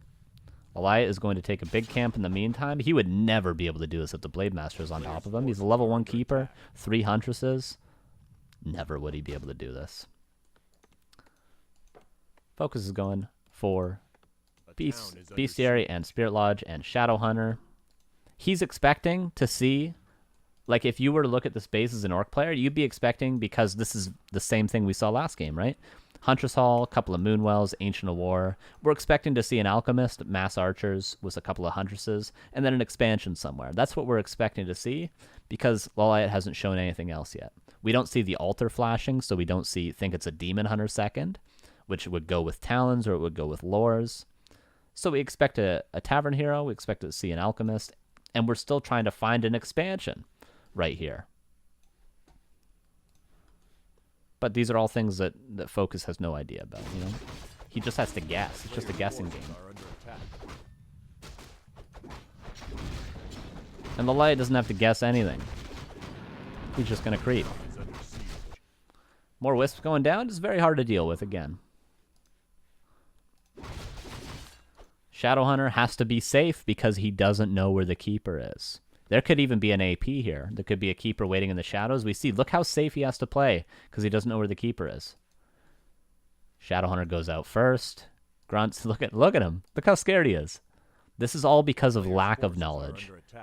This Shadowhunter, if he had map hack right now, he could creeper red camp. But because he has lack of knowledge, he's not able to do much. Look how scared he is. Look how scared he is. And now this is a risk. This is a risk because he could still get creep jacked. Right? So this is lack of knowledge of where the keeper is. What else is lack of knowledge? Well, there's a panda second. The altar wasn't flashing, but just because it's a tavern hero doesn't mean it has to be that tavern hero, the alchemist. Panda second. And what do you know? Oh my dear lord. Oh yeah. What are these? Ancient lores, baby. Oh, how cool is this? How cool is this? Oh, so Focus has succeeded that he doesn't know what's going on in going for wisp harassment because the keeper juked him. The keeper's creeping for free. The Blade Master goes into the base. He's killing some wisps. LawLiet sneaks a couple of wisps out. Ancient Lore's hidden. Ancient Lore's hidden. And this is all just mind games, man. Like the panda second, you know, it's because he couldn't build. He would probably love to have a Demon Hunter second, but you wouldn't want to build a Demon Hunter and just show him, oh, I'm building lores somewhere, because you're not going to go Huntress Archer with a Demon Hunter second. You're going to go either Talons or lores. Right? Right? So he goes Panda second, which is going to go beautifully with lores, which I imagine to be, you know, Mass Dryads or Mountain Giants or Bears, right? It's going to go beautifully with them. Much better than the Alchemist otherwise would, but still. Focus is probably still assuming it's a standard game like we saw on Concealed Hill. Right? He's probably still assuming that, but little does he know there's something completely different coming his way. But he's still got to play as though it's standard because he's got to play with the information that he has, which right now he's just got to guess. The information he has is a guess. It's a whim. It's a shot in the dark. So sick. So sick. So here's the Ancient Lores. The Panda's going to creep away, and the Panda can creep away. Why? Because the Blade Master's in the base. The Shadowhunter's creeping a green camp because he doesn't know where the Keeper is. A green camp because he doesn't know where the Keeper is. He still has not found the Keeper. And of course, this is very much exaggerated because it's Twisted Meadows, right? That you can't do this sort of stuff on other maps. But because it's Twisted Meadows, you can really accentuate this idea of faking your opponent out, right? And there's no expansion. Look at the Blade Master. He sees the mercenary camp is gone, so he's thinking what I was pointing out earlier. There might be a Tree of Life at the red camp, guys. There might be a Tree of Life at the red camp. So he's checking. This is focus, all right? This isn't random, right? He knows what he's doing. He's legitimately checking the red camp. That's how in the dark he is right now about what's going on. He has no idea what's going on. And you know what? As soon as he leaves his side of the map, LawLiet's right back to the standard position for creeping. He has no idea. He has no idea what's going on. And what do you know? There's Dryads coming up. He doesn't even know about the Panda yet. The Panda's going to be level 3 before he knows. The Shamans are out, so he can creep safely because he has a speed scroll and he has Shamans to dispel the Purge, so he doesn't have to be as safe with the Shadowhunter, but he's going for Wind Riders. Right? Why are Wind Riders good? Well, they're good on big maps for scouting, and they're very mobile. And they're good against Huntresses, which Focus does in fact know that there's Huntresses, because he's seen them earlier. What are Wind Riders very bad against? Excuse me. They're very bad against Dryads.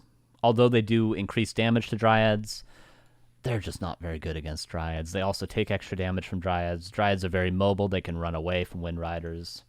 They're just not good. What would you prefer to have against Dryads? Of course, Raiders. Right? Raiders they have good armor type and good damage type, and they have Ensnare to lock Dryads down, and they're very mobile, so they can catch up to Dryads. Raiders are what you'd like to have against Dryads, but Focus is just building Wind Riders. He's just building Wind Riders. Not ideal, especially not ideal against a Panda. A player's force is under attack. So a lot of things going right for LawLiet this game. Focus is scouting a red camp. Taurens, yeah, you would. We're going to talk about that a little bit later, but Taurens, sure, they'd be decent against Dryads, right? But, you know, it's hard to get Taurens. Raiders are about the most accessible unit you could have that counter Dryads. And then on top of the Serpent Wards that he's going to have with the Shadowhunter focus, Raiders are also very good. Not that Wind Riders are the worst option. They're going to help in small numbers against Dryads, but they just don't do very well once the Dryad numbers get up high. And they're going to get up high. And this expansion's cleared, so at any point, LawLiet can go for an expansion behind some sort of pressure, but he's not yet, because why do you need an expansion when you've got the complete strategic advantage? Right? Shot coming up for the staff. Again, Focus is expanding here because he's assuming that LawLiet has an expansion because he lost him for so long that he's like, he must have hid an expansion somewhere. He must have. So it's like, okay, I got to counter expand in the dark. He doesn't know about the Panda yet. He doesn't know about the Wind Riders yet. He doesn't know about the lack of expansion yet. Focus.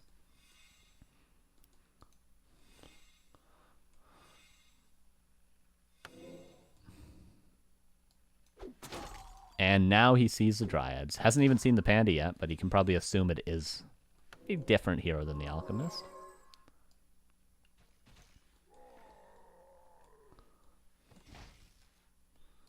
Doesn't care about keeper levels at all. No, yeah, Panda, of course, level 5 would be great. You would prefer Panda level 5 than Panda level 4, keeper level 3 any day of the week. Wind Riders are probably going to be decent in this fight, but once the Dryad numbers get up to 4, 5, 6, these Wind Riders will get one shot. But the Panda is very, very good. And as you can see, as I pointed out earlier, no Raider in sight because he didn't know about the Dryads. He was going Wind Riders because he was assuming Huntresses. Right? He was assuming potentially even mass Huntresses. Maybe Ancient Protectors hidden, something like that, you know, or maybe an expansion on the other side of the map into Archers, stuff like that. But of course, if there's a decent number of Huntresses, Wind Riders at the counter, didn't know about the Dryads. Once he sees the Dryads, what is he getting? Ensnare, he's going to get Raiders. But all too late, because there's already 3 Dryads on the field, soon to be, you know, 5 and 6. 4, 5, 6, 7, 8, 9, 10. Probably even 12 Dryads in the future.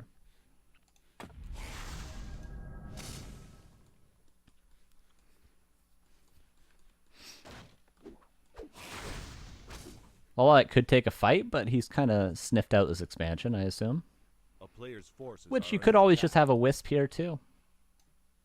You know? It's good to spread out those Wisps. And look at that. Boom, boom, boom, boom, boom. Cancels the expansion. Not something that's always reproducible. It can be hard to sort of know when your opponent's expanding, but in this case, LawLiet has quite the star sense for that. But Focus, despite having the star sense as well, it didn't help him this game because this isn't a standard strategy. A player's forces It's not are standard. under attack. Or make AP, of course. If you had a Wisp scouting this expansion, you could definitely make an Ancient Protector. While pressuring the main base, we're going to see LawLiet cancel the expansion. He's going to build one of his own. And he's just going to creep the Panda up. Panda's good on this map, too, because you can get it to level 5 off creeping. You don't even need to take fights. Scourge Bone Chime's absolutely terrible item.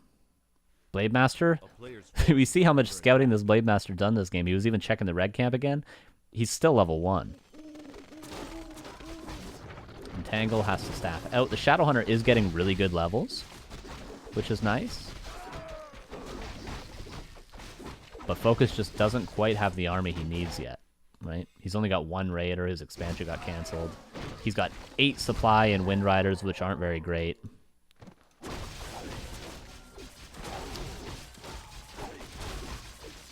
And the red camp is being taken. Orb of Dankness. Pretty bad, but, you know, more scouting. Focus would have loved to have this earlier to do some more scouting. Certain Wards level 3 could be a problem. Absolutely, they could be. But Dryads, you know, they could run away. Breath of Fire can do some work. Huntresses can focus them down. And we see, you know, this is actually not something I noticed earlier, but LawLiet's getting some archers. What are archers great against? Well, not necessarily grunts. Not against Lightning Shield. Oh, they can tank the wards and they can focus the wards down. So he's going into some archers, and we can see he's definitely committing to archers because he's getting the improved bows. And he's only got 1 archer, so he's probably going to get 3, 4, 5. If you get 4 archers, maybe 5. No, I believe it's 4 archers. You can 2-shot wards level 2. 5 archers, you can 2-shot wards level 3. So if you get a group of about 4 or 5 archers, you can start to deal with these wards pretty handedly. Which is, I assume, what LawLiet's doing here with this late archer transition. Pretty neat. Pretty neat. A good point from Crota. Very good point. Focus continue to creep. He's continuing to, not afraid of anything, as you may say. Just creep away, as he should. Expansion being rebuilt, immediately scouted.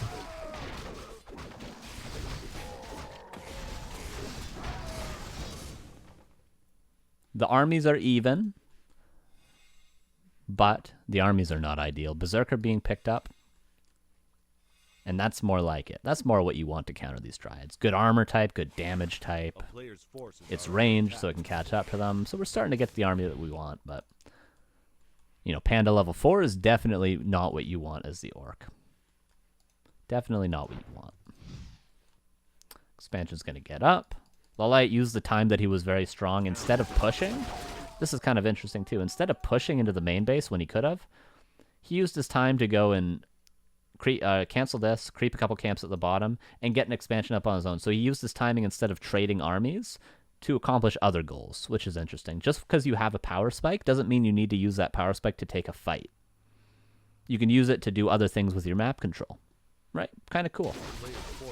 And now the power spike is kind of leaving, but this panda's getting close to level 5, and once there's a panda level 5, it can be kind of rough. Kind of rough, brother.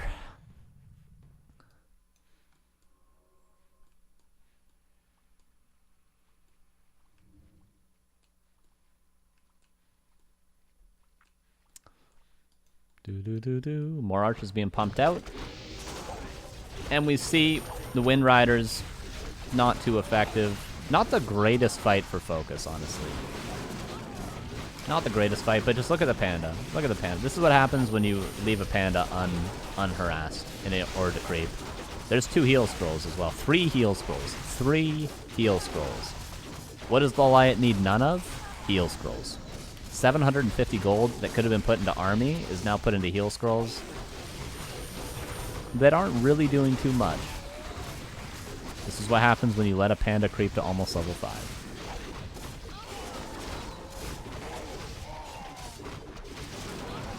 Level 5. There it is. Expansion's mining. Focus is building his own expansion, but not quite mining yet because it takes, of course, longer.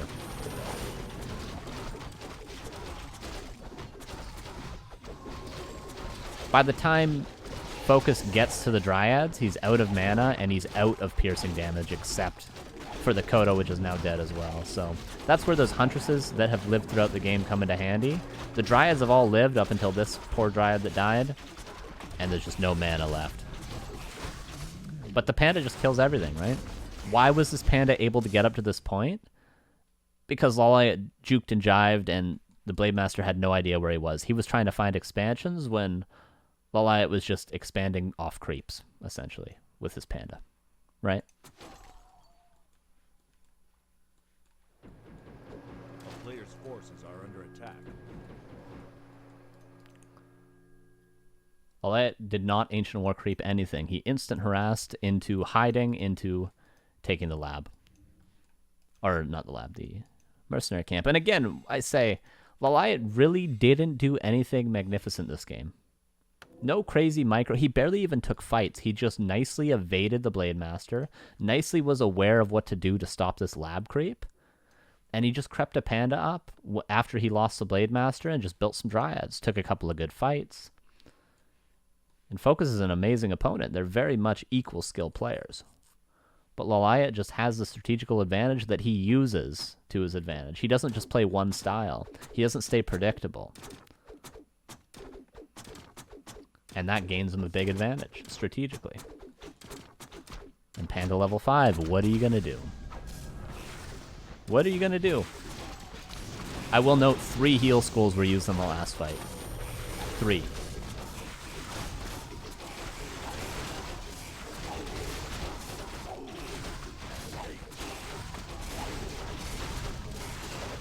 Focus microing beautifully as ever, but you know, the army is just not quite good enough.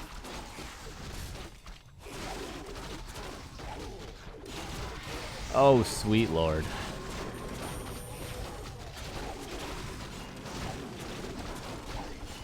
Oh, keeper. Probably gonna have to town portal out, but is it too little too late? Again, comeback mechanic we were talking about earlier. There's a fight you can't win. Orc really has a good potential of forcing a town portal. But it's too little too late. GG is called. And there we go. LawLiet wins on Twisted Meadows, and that's really an extreme example of confusing your opponent, right? We saw a very confused orc player there. Very confused.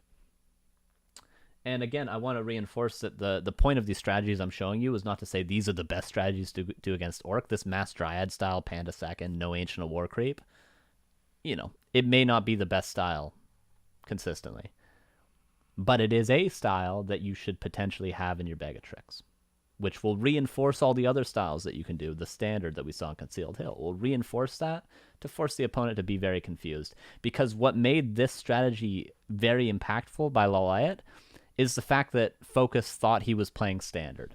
He was looking for that expansion. He was countering Huntress Archer. He was trying to counter, the expansion that didn't exist for the better half of the first game, or the second game, sorry. Yeah, really abusing the Fog of War, abusing that early Ultra Vision that he got. Right? Very cool from LawLiet. Very cool.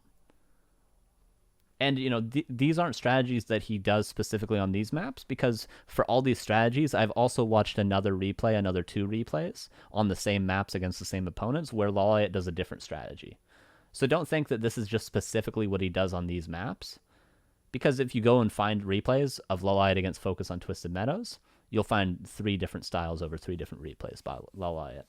Different expansion timings, all that sort of stuff. Do you have a link to that replay? I post all the replay packs in the Discord. Well, I haven't been, but I will if you ask me. I will send you the replay pack on Discord. So join the Back to Warcraft Discord. You can find the link on backtowarcraft.com or down below.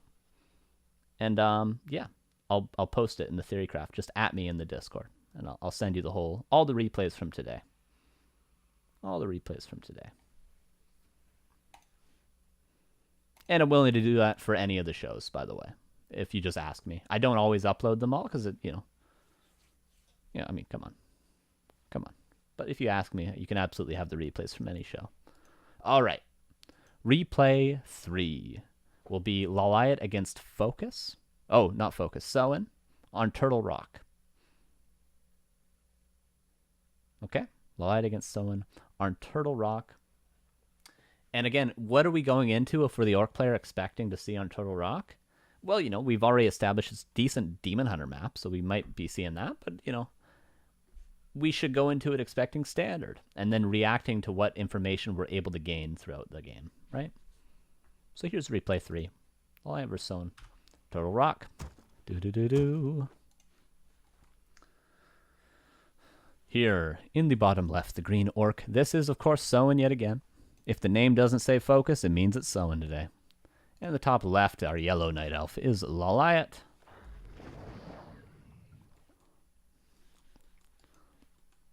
Where could the Ancient of War go on this map?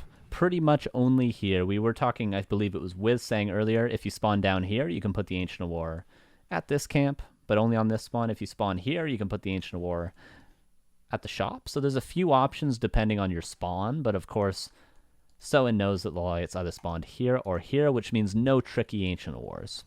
So the Ancient of War is going to be at the green camp. There's that out of the way. But we're going to see LawLiet this game not be tricky with his Ancient of War creeping, but some other type of creeping. Ooh. What's it going to be? What's it going to be?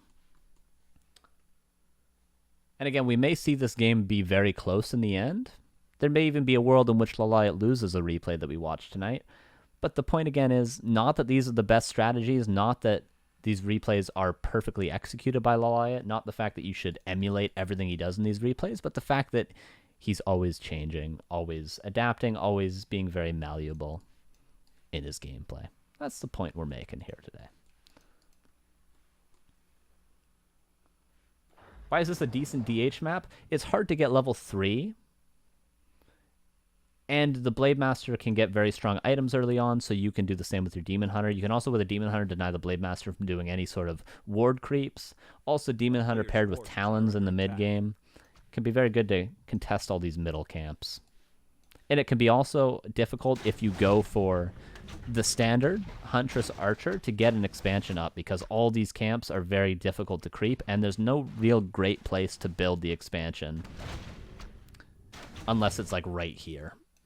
So Demon Hunter is pretty decent on this map, but again, I would say it's up for debate whether it's better than Keeper on this map.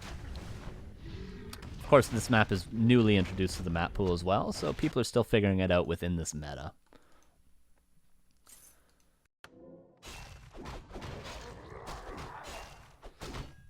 This is something the Demon Hunter could actually stop, is this. Come here, you mana burn the Blade Master, mana burn him again. If one mana burn, in fact, would be enough damage to stop this Blade Master from getting this. And Demon Hunter is typically played a little bit more aggressive than the Keeper, pre-level 3, right? Go see LawLiet, 2 Moonwell tech, and he's building archers. What do we remember from mass archers? Well, you know, it could be an all-in on tier 2, but it could also transition into, you know, lords or winds, could transpose into a couple of different things. But LawLiet is going to do something very tricky with these 3 archers. And he's only building 3 specifically. What might he do with 3 archers specifically on Turtle Rock that might be a little tricky? Does anyone know?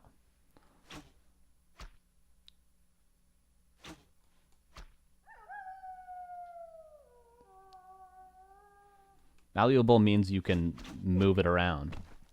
Like clay.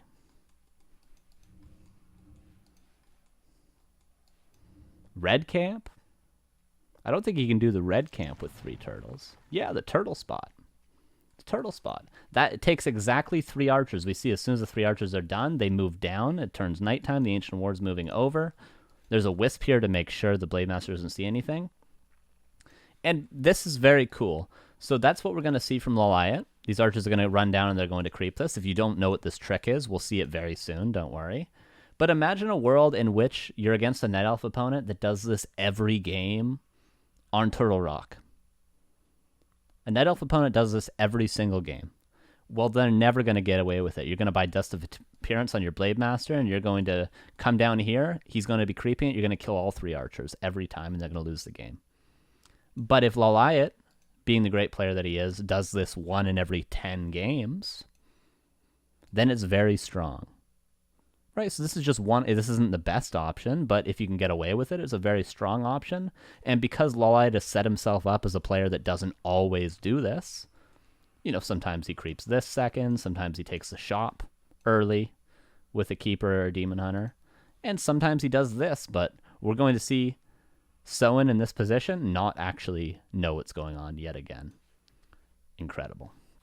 Incredible. And the peon, by the way, did scout 3 archers. So Soin is not in the dark about this. What he is in the dark about is that this is even an option for LawLiet to do, because he's got so many different things that he does. It's a huge gamble, though. It's definitely a huge gamble, yes. Which is why I say I don't recommend all these strategies. I'm just showing, look, how many options he throws at people. And we're going to actually watch another replay on Total Rock of LawLiet after this, where he does a different opener. And here it is. For those of you that don't know, here's the trick. This has been around for a very, very long time. You Shadow Meld this archer in the front, you attack the turtles, and it's a free camp. This will be done about as soon as it turns daytime, so the Shadow Meld will last just long enough. In the meantime, the Keeper can creep these little green camps. If someone finds the Keeper and sees him with other archers, he would know, right? You would think so. You would think so. But think about this. What other things does someone have to be aware of? He has to be aware that there's maybe an expansion coming up. He has to be aware that this Keeper could go and creep on his own and get level 3. He also has to be aware that there could be an Ancient Protector coming up. Look at the peon. The peon is scouting for an Ancient Protector right now, or he's scouting for the Keeper to be right here, although he just saw the Keeper. So this is something that someone has to be aware of, but there's so many more things. There's so many more things. We've already covered all the things that are on the list, you know, just from the game on Concealed Hill. So this is just another thing, again, overloading your opponent with things they have to be prepared for. This is just another one. Right? It's so unusual when you spawn on the top of the map. Exactly, Wiz. Exactly. It's so cool.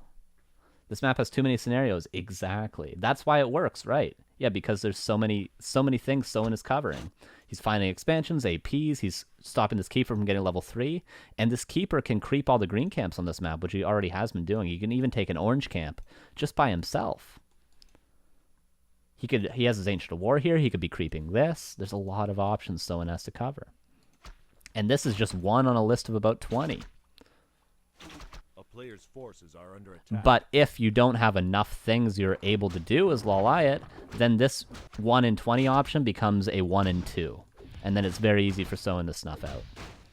Again, Spirit Lodge cancel. Nicely done. I believe he'll get it. He does get it. Should summon trees to get out here. Entangle, so the grunt can't block. Summon them trees.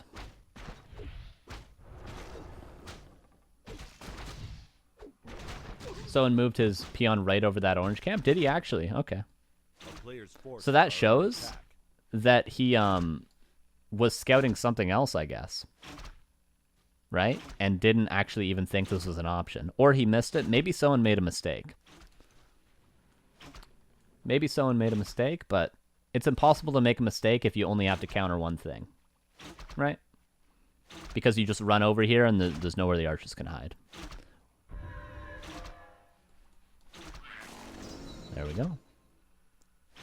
A player's forces are under attack. He's even going to kill a grunt here. Is that Entangle level 2? It is indeed. The archers are finished, and notice how LawLiet's here perfectly in time to town portal out if he wants, but he's still not even showing it. What's going on at home? What do you know? Demon Hunter? Chillin'. Double Ancient of Wind, which has been scouted. This peon that was going over here to scout for this, to scout for an Ancient Protector, went into the main base. And he's going to see the Ancient of Winds. But, luckily for Soin, his Spirit Lodge got canceled, so he can immediately go for Torn Totem, which is better. AoE Disenchant is good against Talons, because you can disenchant multiple targets, disenchant Fairy Fire, disenchant potential summons if there's a Beastmaster, and Entangle, and Trance, so it's better than Shamans overall. So Torn Totem Bestiary, that's a luxury, almost that the Spirit Lodge got initially canceled, because you can't build a Spirit Lodge and then just build a Torn Totem. You have to just go with Shamans. So now Soin has enough information to actually get a decent army. Raider, Walker, he can get reinforced defenses, because he knows he had a good scout. So again, Soin is failing in scouting a couple of things. He's failing in scouting this. Right? But he's succeeding in scouting the tech. But still, you can't perfectly scout everything. Look at these things down here, all these things you have to scout for. You might get a couple of them bang on, but you won't get all of them. And now Soin has the luxury of he'll have the right army this game to counter this. He'll have the right army. A player's forces are under attack. Grunt falls, town portal out. Now, I think Soin really could... Yeah, so this is something that I think Soin lacks the knowledge in how long this creep takes. Because this creep, if you start it at the beginning of nighttime, it takes almost till the beginning of daytime. So if Soin looks at his timer at the top, he should know these archers pretty much just finished them. So maybe they town portal it out from like right here with the Keeper. Or they're like running right here, or they're just chilling. So there's a world in which this Blade Master sells this ring, buys Dust of Appearance, staffs to the Shadow Hunter, and kills all 3 archers. But Soin just doesn't have the knowledge of exactly how much time this creep takes. So maybe a small mistake by Soin. But again, very risky by LawLiet to do this, right? A player's forces are under attack.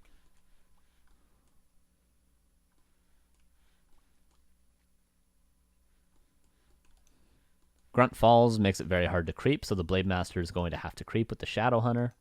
If there was 3 grunts here, you can definitely take this camp with 3 grunts and a Shadow Hunter. The Blade Master could do other things, such as stopping this Ancient War creep.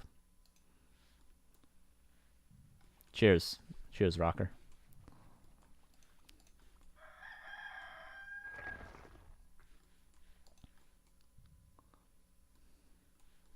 A player's forces are under A lot attack. of mana. When you go Demon Hunter second, this is more of a detail thing, but you typically really want to get Demon Hunter level 3 as early as you can. Wouldn't be surprised to see LawLiet move this Keeper back, and there he does, because Demon Hunter level 3 is very crucial. Demon Hunter level 2, level 1, not too impactful as a secondary hero, but getting level 3 is very nice. So if LawLiet can do that, that'll be very good. Very good. Blade Master's here. Nicely done by Soin. See, Soin's played a very solid game so far. He just missed one thing. A very important thing, but he missed it. You know, he's pretty much found everything out. He found out the tech, he's found out the second hero, he stopped some of the creeping for the Demon Hunter, but the Demon Hunter already got level 2. And we're seeing why Druids of the Talon are so effective on this map, because the creeps that are typically hard to creep, these camps, this big guy's got heavy armor, pretty easy with Talons now. Blade Master again. Dusted, though. Very nicely done by LawLiet. Both players exchanging very good plays. Shadow Hunter, very good item. Blade Masters has very good items as well. We can look here. Very good mana. We can look here. Very good damage. So Soin is in a good position this game. Definitely in a good position.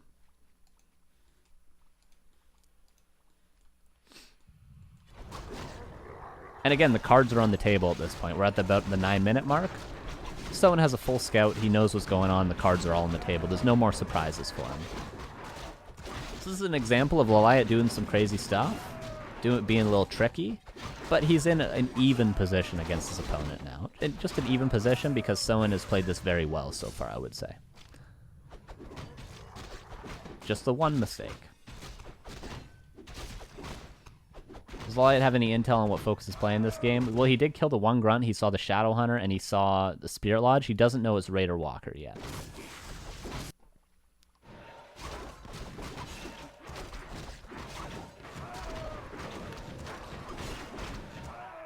But he knows the second hero, and he knows there's no crazy tower expansion or anything. Right.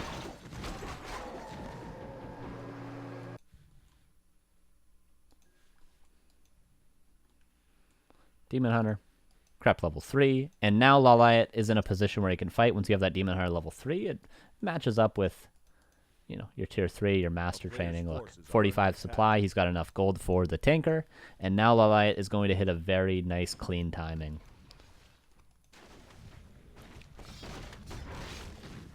Again, someone's got incredible items. He's got a decent army. He's got good mana on his Shadow Hunter still. Invuln being used to get that item, and he does get it. Yeah, he gets greater mana, so incredible items for Soin, right? Incredible items. Blade Master denied.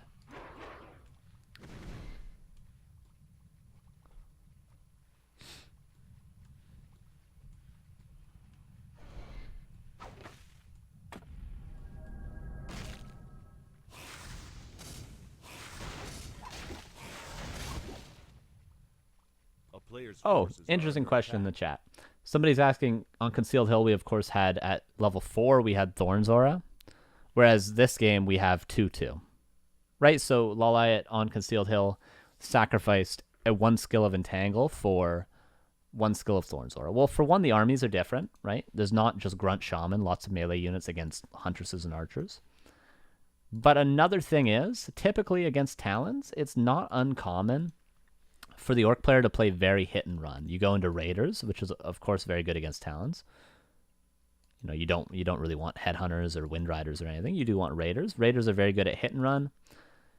Entangle is very good at countering hit and run. And also if there's Spirit Walkers, not Shamans, because Disenchant takes much more mana than Purge, there's less of it, and you already have to disenchant the Cyclone. So Entangle actually becomes much more valuable than if before it's the only thing the Orc has to really deal with is the Treants and the Entangle. Right? So just in this particular case, Entangle is just a lot better. You got to dispel Fairy Fire, Cyclone, Treants, and Entangle, whereas before it was just Treants and Entangle. Right? And the Dispel overall is worse against Entangle because it's a much bigger Spirit Walker mana investment than it is a Shaman mana investment. Which is why he changes it up. That's a very good question. Very good. Very astute. Again, Talons are very good at creeping these mid camps.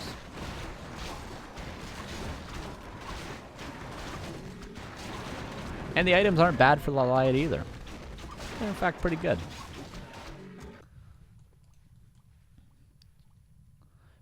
Red camp is crept. The Wisp can go there. Wisp is also here.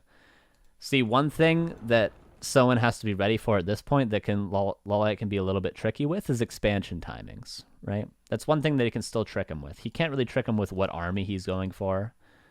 He can't really trick him with what heroes he's going for. He can't really trick him with creep routes because you got to take valuable camps at this stage in the game. What he can trick him with is expansions, right? And we might even see that happening.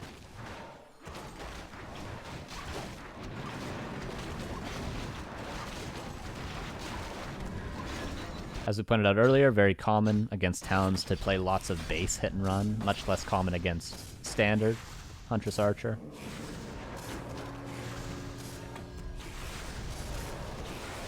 And notice how LawLiet still has these 3 archers. We pointed out in the last game, these archers are very good against these Serpent Wards, and to keep these alive is very useful to deal with these Serpent Wards. Even though they're taking a lot of damage, would love to not have to use those items, but we gotta use them anyway. What's LawLiet doing behind this?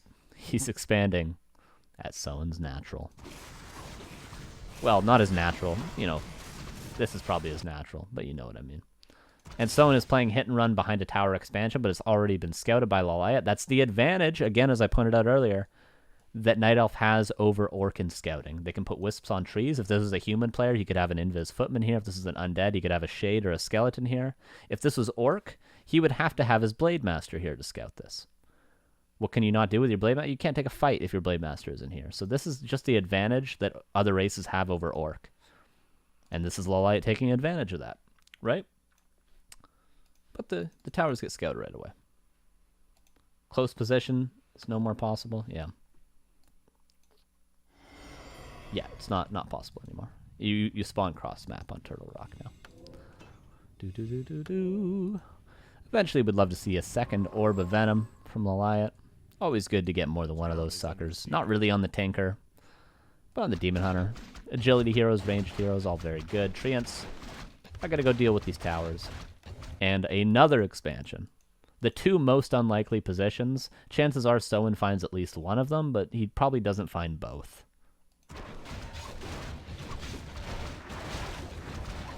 All LawLiet has to do is just make sure he always has a town portal. He's already got the majority of the creep camps on the map. Play it safe, hope his expansion gets up, maybe eventually get some chimeras, maybe even some mountain giants, but he's kind of chilling. He's kind of chilling. But it's not as though he's in a completely winning position. He could still lose a fight. Again, Soin has very good items. He's got a decent army. He didn't really lose much. They're even supply. And LawLiet isn't really mining off this expansion yet. This is just a sunk cost at this point, right? Sunk cost, which is actually going to be scouted probably by these peons. Or these peons. So it's not as though we're in a winning position quite yet, but we're pretty comfortable. Slugcore with the Prime 9 months. I appreciate you, buddy. Thank you.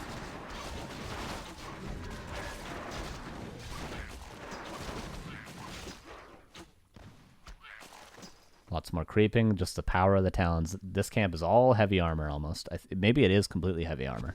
Very good for Talons.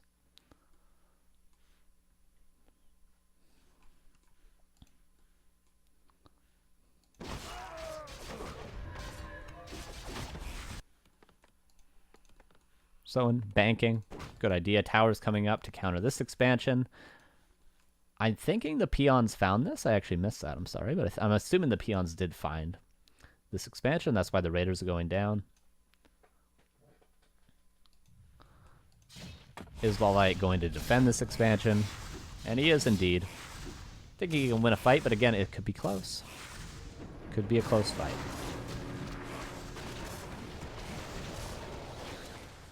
Still 1 grunt left over, but I'm sure Soin wants to lose that anyway. It's not going to have much value at this point.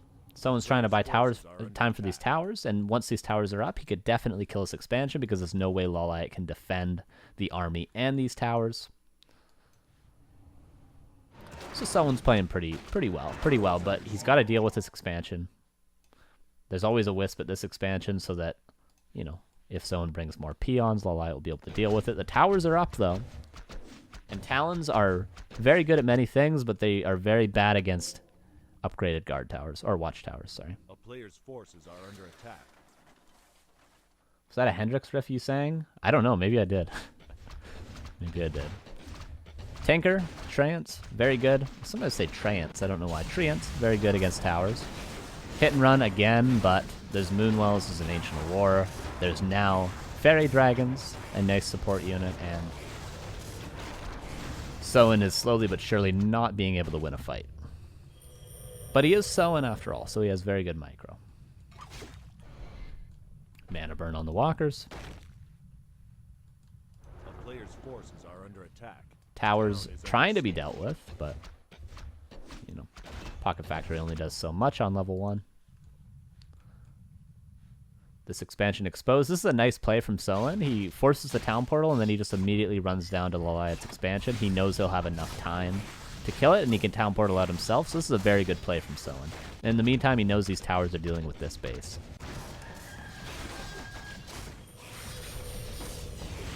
Now we can just town portal out if you would like. LawLiet should immediately run up and try to deal with these towers if he can. Well, he knows Soin's expanding, but what does that do? It leaves his main base exposed. So there's a lot of things that LawLiet has to deal with right now. But he's dealing with them all beautifully because he's always got Wisp Scouts. And he's always got a town portal as well. Or he should, soon. He'll buy one from this shop, I'm sure. But Soin's playing very well, right? He's dealing with the chaos very well. But there's a world in which Soin doesn't find this expansion. LawLiet mines 5,000 gold from it instead of 1,000. And he runs away with the game. Right. But as I always like to say, our opponents are not computers. They are human beings, and Soin is a very good human being at playing Warcraft 3. And I'm sure in person as well. And he's showing it. But the towers are dealt with. The expansion is now going to be mining, and I'm assuming there's a town portal. There is a town portal indeed. So LawLiet can get back to defend his base.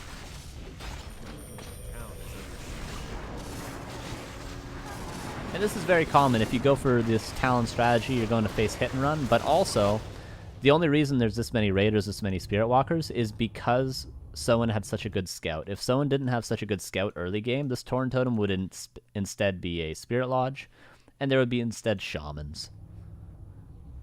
You know, and there wouldn't be as many Raiders. The army would be much worse. But in this case, Soin had a very good opportunity to build the perfect army against Talons, right? Because he had such good scouting.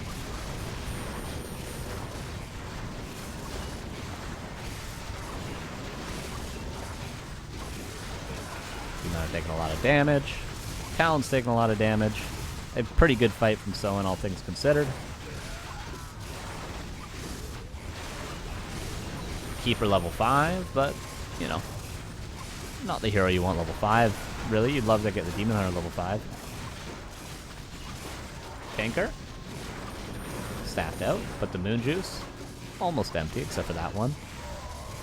Huntress All just for Wellsprings and for Ultra Vision.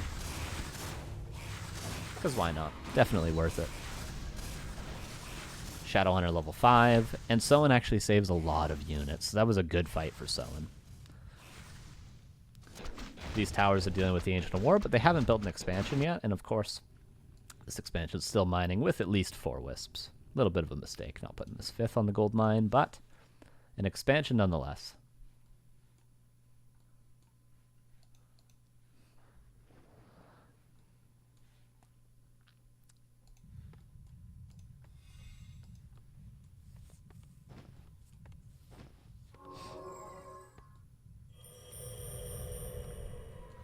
Towers are going to be dealt with.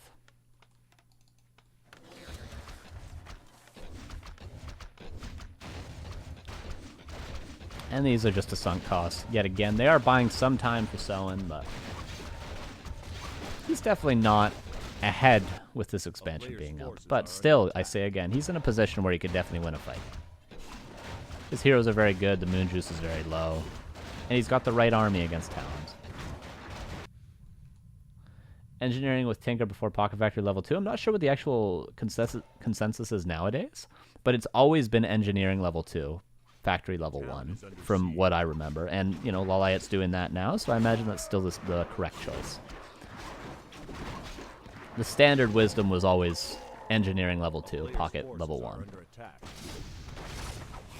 Expansion finally falls. Nicely done by Soin. Main base is exposed, but there's reinforced defenses on the burrows. Oh, another thing worth noting why Talons are good on this map is because it's very important to have good consumables on your heroes, which we've seen LawLiet use all of already, but these middle camps, getting the consumables is very nice, because when you go Talons, it's very much about the heroes staying safe. And that's why we see a lot of investment into heal scrolls, invulnerability potions, town portals, staff, right? And that's why he tries to prioritize creeping his middle camps. Another thing worth noting.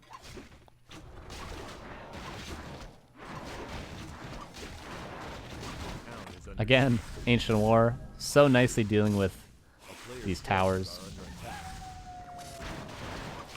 We're seeing both players manage the chaos beautifully this game. Both players are finding their expansions, finding, you know, Soin's towers.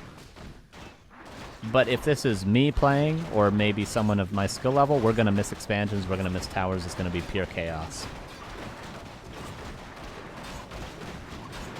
Main base is exposed.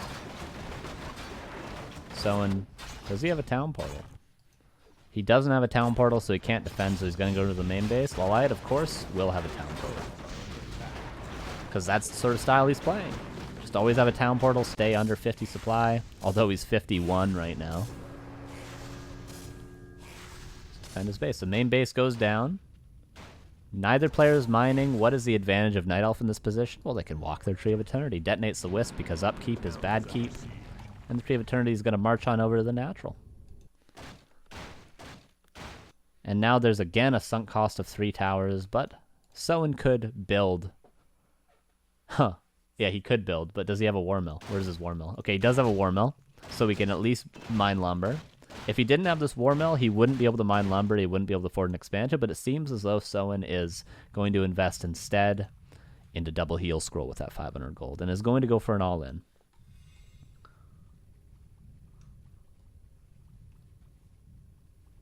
Debatable, but not a bad choice overall. The Tree of Eternity is marching on over, along with the Ancient Winds. Very typical Talon play to stay one base and then to play very defensive, moving your Tree of Eternity.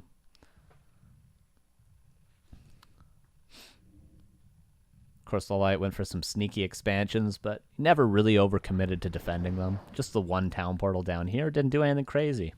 You know, if they get up, great. If not, I had the gold for them anyway. And I've got this expansion in the late game.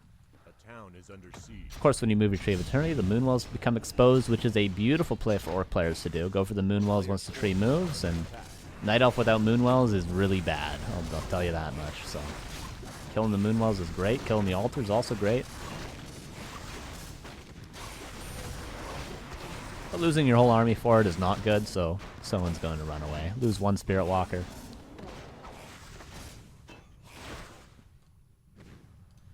But a nice play. Definitely worth a walker, maybe. Killing a couple Moonwells, and maybe if you got a couple more. Tree of Eternity is exposed. And there's maybe a position where Soin could just dive for the Tree of Eternity, but it's very spooky. Demon Hunter. Again, we're talking about win conditions, right? Orc has a very good way of coming back into the game. He kills some Moonwells, and now he's going for the hero focus. He can do that because he has Raiders, because he has Blade Master. He maybe had Hex in another world, but this game he doesn't, of course. He could bring all the peons, but, you know, they're not going to get much use. And they would more than likely just feed experience to the Demon Hunter, mostly, who's about to be level 5. Keeper, of course, getting level 6 would be pretty bad, so... But yeah, maybe an argument could be made that someone could bring his peons with some pillage that he doesn't actually have. He doesn't, or does he have pillage? He got 5 gold there. Show me. Does he have pillage? Pillage? He does have pillage. Okay, good. So yeah, the peons could do some pillage. And Spirit Link, of course, yes. Demon Hunter, again, Warc has many ways of coming back into the game, and this is one of them. And Soin, being the great player that he is going to find a way back into the game. Why no Cyclones? The Blade Master used a potion of invulnerability, I believe.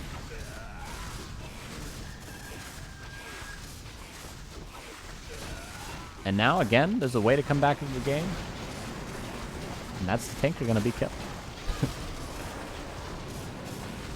So Soin, being a great player, is really making it hard for LawLiet. But this is it. This is all he has. He doesn't have any economy except for the pillage.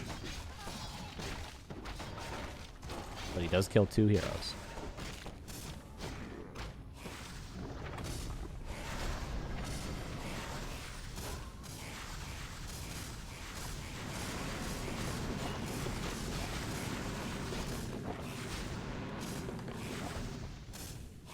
Our job is not to criticize the top players that we're analyzing. Our job is to make sense of what they did do at the time. And to understand when people are making mistakes and understand when they're doing things that are beautiful. Yeah?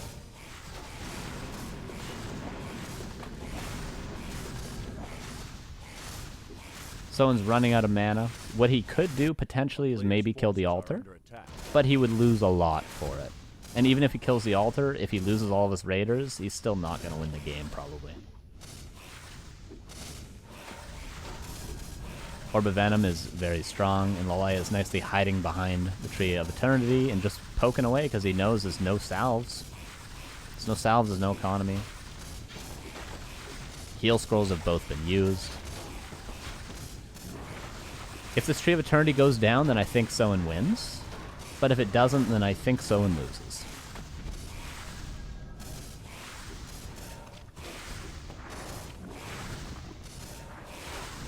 But it's a very close game, right? Very close game. Definitely not one-sided by LawLiet. But that's alright. That's alright. 3 towers, no gain. Hey, if there was a base race, maybe that would be useful. Which there very well could be a base race in these sorts of games.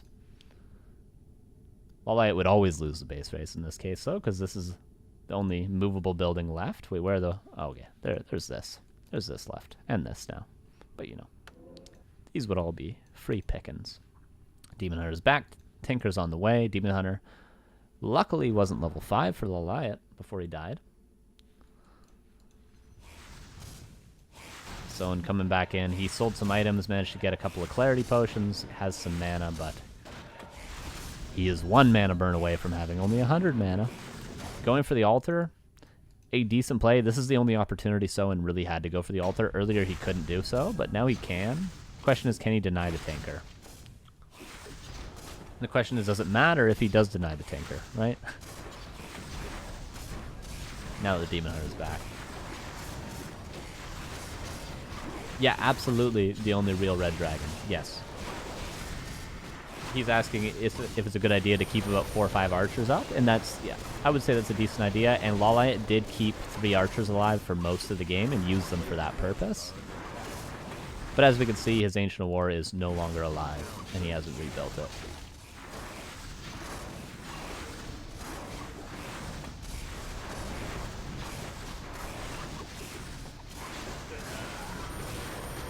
Demon Hunter being focused because that's the only way that Soin can come back into the game.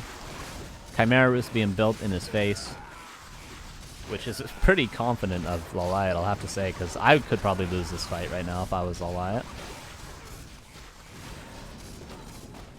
I certainly could lose this fight, especially against Soin. Can Talons target Serpent Wards? They cannot, because Serpent Wards are magic immune. And GG is called. So pretty cool. What did we see that game? Well, we saw a very close game where Soin had many opportunities to win, but what we saw is LawLiet yet again being tricky. And we're going to watch our next replay will be against Focus on Turtle Rock, and we're going to see a completely different opener from LawLiet. Again, tricking his opponent. Not as tricky, but, you know, showing that there's more than one option for him. We're going to take a 5-minute break, and we'll be back to watch that last replay and then take some questions from you guys. Thank you. We'll be back in 5 minutes. All right, we're back. How you guys doing? Okay, so we just watched 3 replays, 3 different strategies, all with Keeper of the Grove first. Remember, there's a possibility that there's Demon Hunter, that there's Warden first, and many more different strategies than we've just seen LawLiet do today, but there's lots of options, and we're going to see a 4th option in our 4th and final replay. It will be Keeper of the Grove again, it will be against Orc again, it will be against Focus again, but it will be a different unit composition. What's it going to be? Bum, bum, bum, bum. Focus doesn't know. I don't know. You guys probably don't know. Maybe you do. Maybe you do. All the questions. All the questions. And then we're going to take some questions after this replay, of course. So here's the 4th and final replay. LawLiet against Focus on Turtle Rock. Boo, boo, boo, boo. Here we go. Here in the top right, not playing yellow, because Focus also likes to play yellow. We have LawLiet, our Night Elf champion for today, and in the bottom right we have our yellow orc, Focus. So what did we see last time? What did we see last time? Well, we saw LawLiet go for 3 archers and then creep this.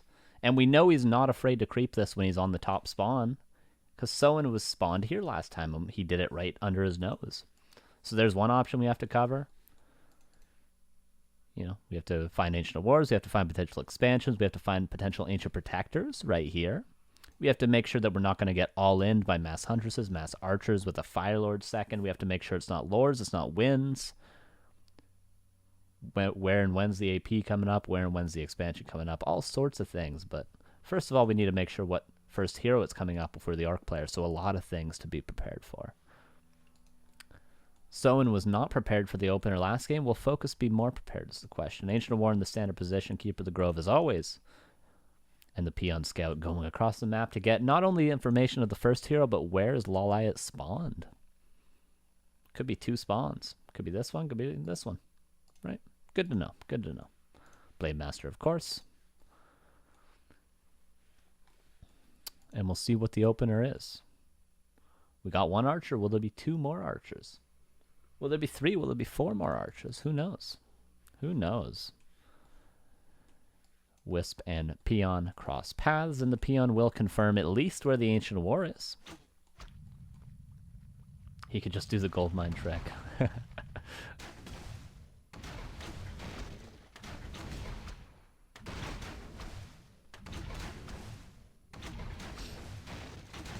Ancient War coming out. Huntress Hall. Expect to see a second Moonwell.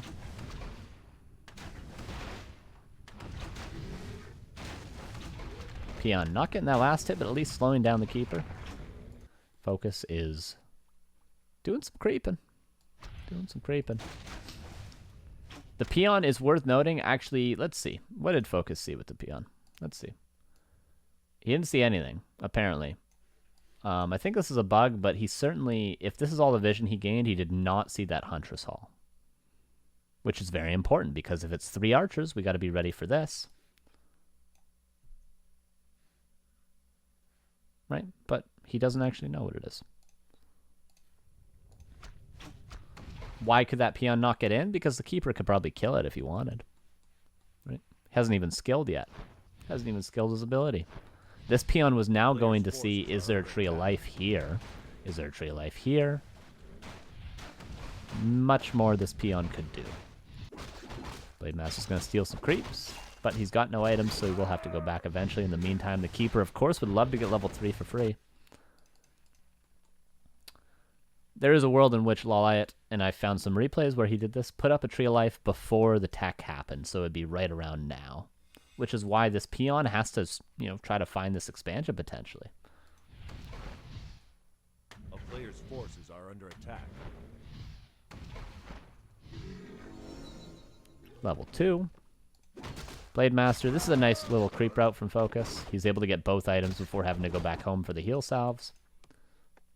And along the way back home, he makes sure there's no sort of Wisp shenanigans here going for Ancient Protectors, right? Same Wisp as last game that we saw from LawLiet, despite a different opening creep route. Again, tricky, tricky, tricky, tricky. What do you have to cover now? He creeps this, and he could creep this, this, this. Now he can creep this. Or he could be creeping this, which the peon is covering. Or he could be doing the 3 archer trick down here.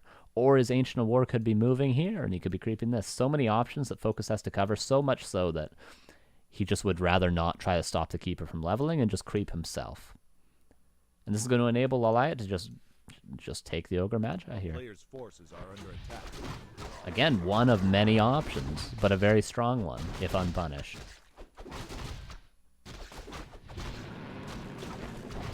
Incredible, as we say in Canada. Tenet of Energy, Watcher Ward, experience gained, and LawLiet just runs away. But Focus, you know, he's done quite a bit. In the meantime, he's got level 2, he's got a stacked inventory, if you could call it that. Not too bad. The peon getting more value. See, this peon isn't for no reason. Focus is not a beginner. He's looking for expansions, he's looking for wisps here. He's scouting with purpose, and he has to scout, because there's many worlds in which LawLiet could be expanding right now. But no such expansion is to be found quite yet.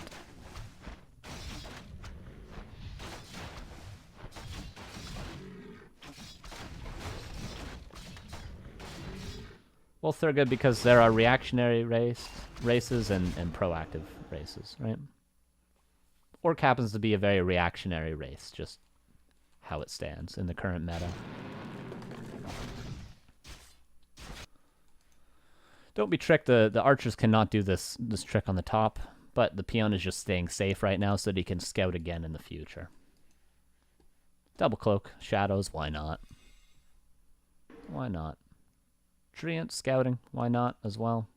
Peon going into the main base, again, beautifully timed from our orc player. Going to see the tech in a short amount of time. So again, very nicely done. But the keeper's going back home.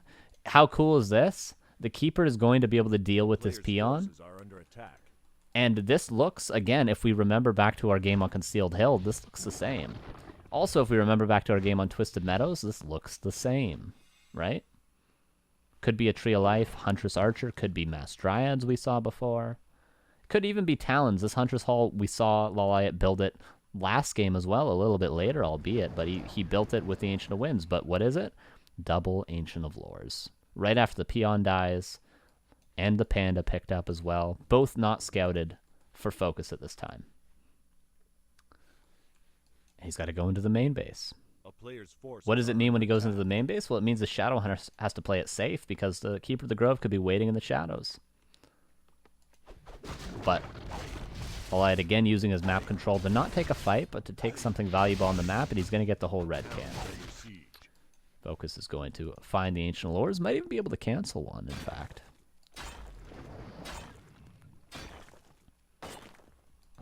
Keeper going back. Ancient War attempting to block, but that wasn't a block.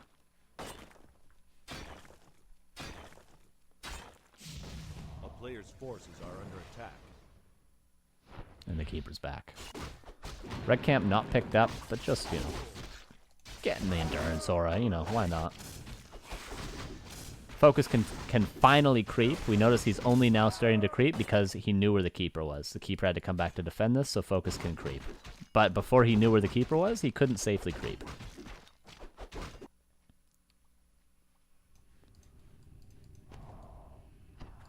A player's forces are under attack. We'll see what's happening back at home. Again, we mentioned needing Raiders if it's Mass Dryads. So a B series coming up a little bit late. But it's still coming up, and at least this game, Focus won't have to go into Wind Riders early. He'll be able to have the luxury of just going straight into Raiders.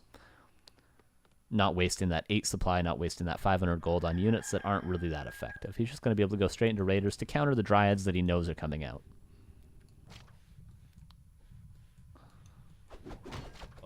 Panda creeping, though. I don't think Focus knows about the Panda, but he can probably assume that it's not a Demon Hunter because he didn't see the altar flashing when he saw the Ancient Allures being constructed. But he still doesn't know. He still doesn't know. This Archer? Cool. Could maybe cancel some salves in the future. How sick would that be? But the Blade Master is going to find the Archer. And the first Dryad is now out with Abolish Magic. The Panda is level 3. Very crucial with these sort of off-meta heroes. The Panda, the Demon Hunter. To creep level 3 as quickly as you can. Panda level 3, very crucial. Demon Hunter level 3, very crucial. LawLiet happens to be also one of the best players at creeping in the entire game, so that helps. That always helps. Hitting the main base. What does this do? Well, it forces the orc to defend, but it also makes the orc think, is he expanding behind this? But what is LawLiet doing behind this? He's not expanding. He's going tier 3 behind this. So there's a couple of options, but the orc has to more so think he's probably expanding here right now, or he's expanding here, or he's expanding here. He can, of course, focus, see the endurance aura, so he knows a red camp has been taken, most likely this. So most likely Focus will have to try to scout this expansion in the future, after he defends. Right? Because Mass Dryads with an early expansion is a common strategy. Common strategy.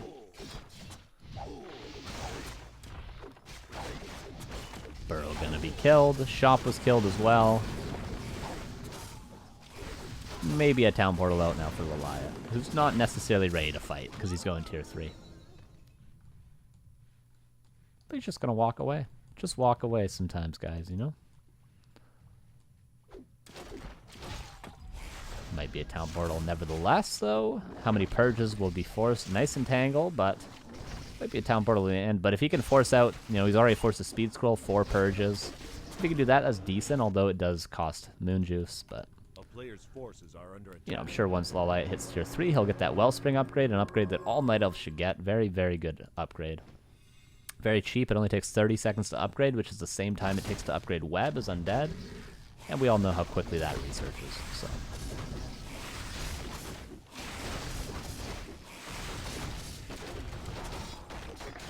Again, prioritizing that Panda creeping. And what holds for LawLiet's future? Focus doesn't know. He thinks there's an expansion, I imagine, still. He certainly doesn't know what the tech is. At the moment, he sort of has to assume it's Mass Dryads. But we know, of course, it's either going to be Bears or Mountain Giants. More than likely Mountain Giants, because we haven't seen Adept and Master training from the Bears yet.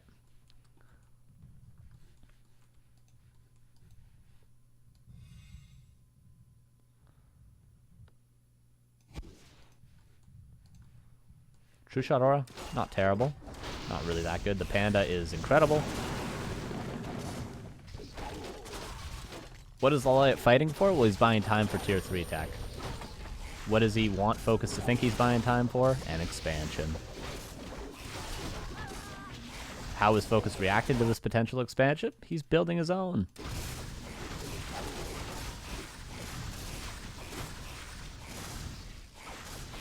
Just buying time. Just buying time.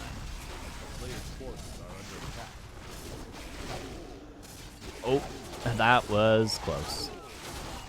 Lost one Dryad, a couple of Huntresses, but I think LawLiet killed much more than he lost.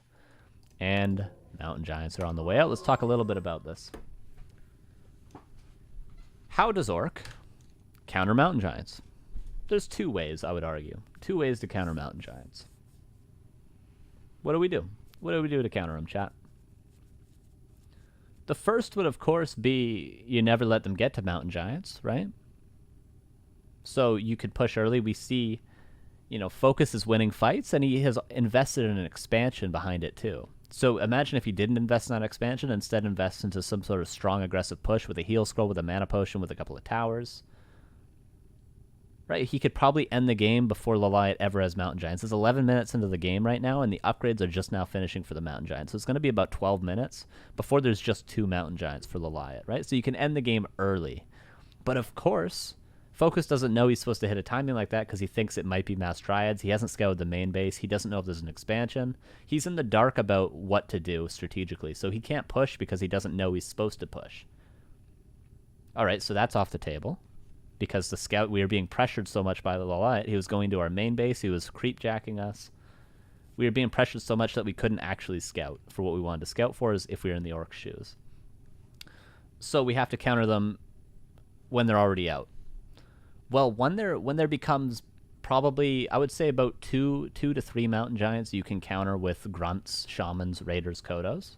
You, of course, can't eat them with the upgrade, but, you know, Grunts are very good against them. But once it gets past, you know, 3, 4, 5, those numbers of Mountain Giants, which are realistic, if that's your focus as the Night Elf, there's only one way to win a fight, and that's with Taurens. That's with Taurens. If there comes a point when the Night Elf has 4 Mountain Giants, 5 Mountain Giants, in a world where there's 6 or 7, the Orc needs Taurens. Okay? What do you need in order to get Taurens? Well, you need a lot of time and a lot of resources, a lot of lumber. You need Pulverize. You need tier 3. You need 2 Tauren totems. You might even need Master Spirit Walkers. Right? And let's see. What does Focus have right now? Well, he's got Shamans, so he's nowhere near Spirit Walkers. He doesn't even have a Tauren totem. He doesn't have tier 3. His lumber's very low because he invested in this expansion. So Focus is nowhere near countering the Taurens or countering with Taurens because he doesn't know he's supposed to, and he also didn't hit a timing to stop these Mountain Giants from ever being produced because he didn't know he had to. So now Focus is in a very rough position where he's covered neither of the options. He could push right now and do pretty well, but he still doesn't even know that he's supposed to push. And, you know, of course, he just lost a decent amount. But his expansion is going to be mining. He's going to have some more reinforcements soon. He could get a mana pot and maybe go. We see LawLiet's quite bruised as well, very low on moon juice. So there's a world in which Focus could go right now, but he's running out of time, and he doesn't have the proper counter. All right, so let's see how this plays out. A player's forces are under attack.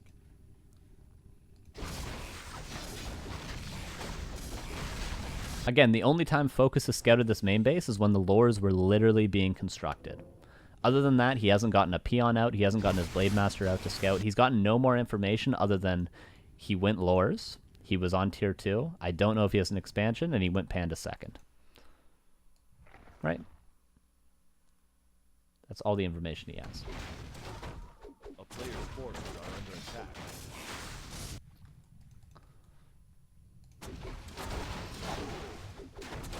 And notice LawLiet's not even expanding because the threat of an expansion is sometimes better than the actual expansion itself. Which sounds cool. It might not actually be true, but it definitely sounds cool, so I'm going to say it and I'm going to stick with it. The threat of expansion is more threatening than the actual expansion itself.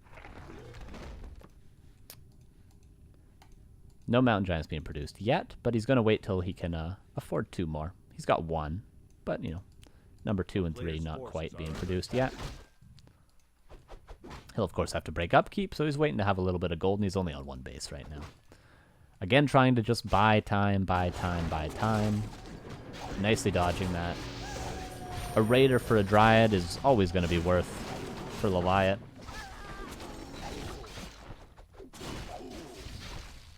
Kills 2 Raiders for 2 Dryads. Worth so far, but the Huntress maybe turns the tables.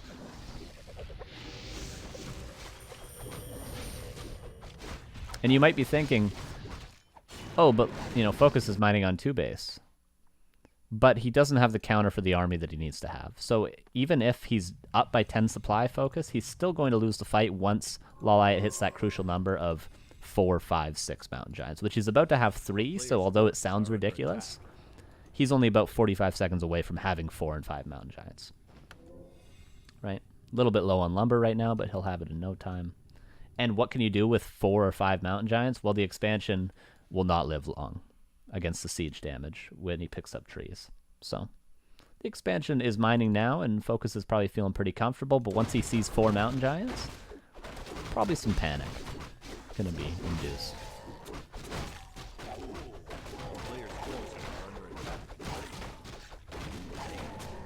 Again, this peon is scouting for an expansion that doesn't exist. Similar to a lot of things we've seen today, Focus hasn't seen the Mountain Giants.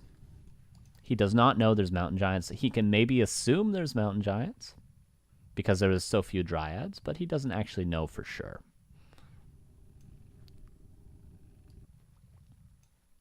And we, of course, can confirm that because he's 67 supply, staying on tier 2. Now there's 3 Mountain Giants. Number 4 and 5 are on the way, and then we've hit that number where the Orc needs Taurens to do anything.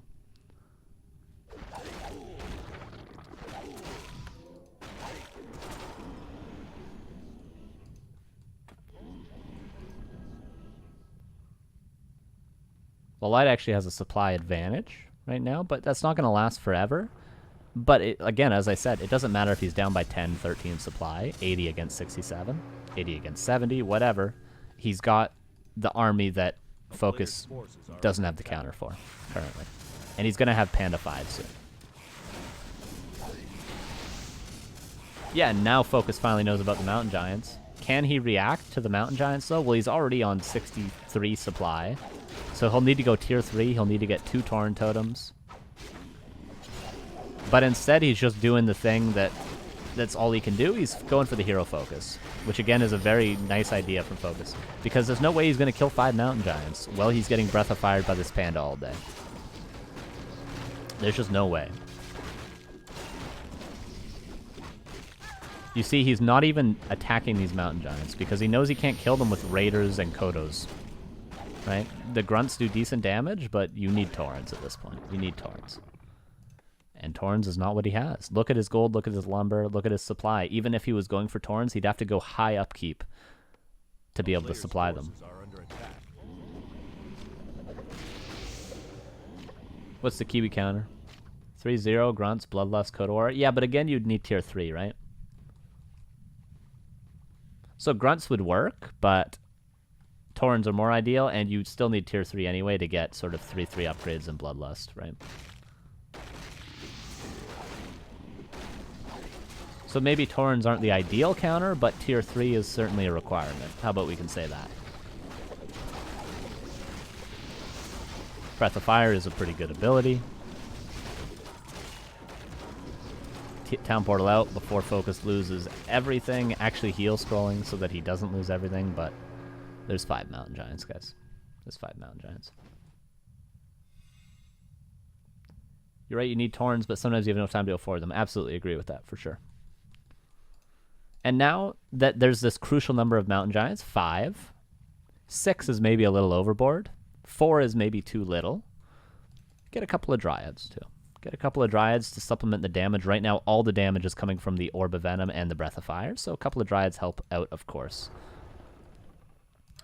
Focus is committed to staying on tier 2 and trying to just win on economy. But that doesn't work. It doesn't work.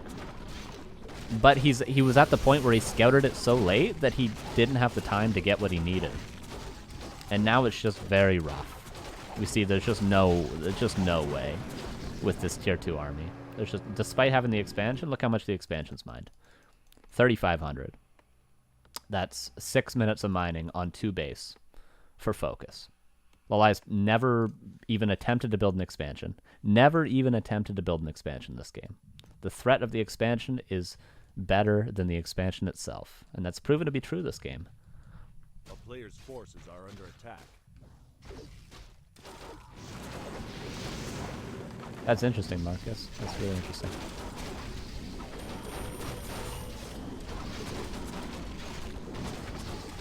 Breath of Fire is pretty good. Focus is just focusing heroes, and it's the right play. This is the right thing that Focus is doing. And he's doing it very well. He's microing very well. You see that his army isn't really attacking the Taurens at all. Or the Mountain Giants at all, sorry. But it just doesn't matter. Despite Focus having some of the best micro of all time, it just does not matter. Town Portal out, but losing everything. He could even Mana Pot right now, LawLiet, if he wanted to, and use one more breath. But like, there's been a couple of Dryad losses, maybe 2 Dryad losses this whole in all of the exchanges. So despite there being 2 bases for the Orc, you know, it's only been Dryads falling for LawLiet. The Mountain Giants are look at them, look how healthy they are. While I doing bad choice by picking up trees? Well, they get more range. Right? So when Focus is diving past the Mountain Giants, right? He's diving past the Mountain Giants to go for the heroes. These trees give the Mountain Giants more range so that they can attack when the heroes and the army is diving past them and they get kind of clumped up. And they also do extra damage to the shamans. And of course, they only do extra damage to the raiders when they don't have trees. So debate could be had, but I don't think it's a terrible choice. A player's forces are under attack.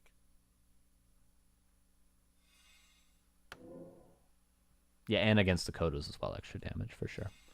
And we see LawLiet, no expansion at all. No expansion at all.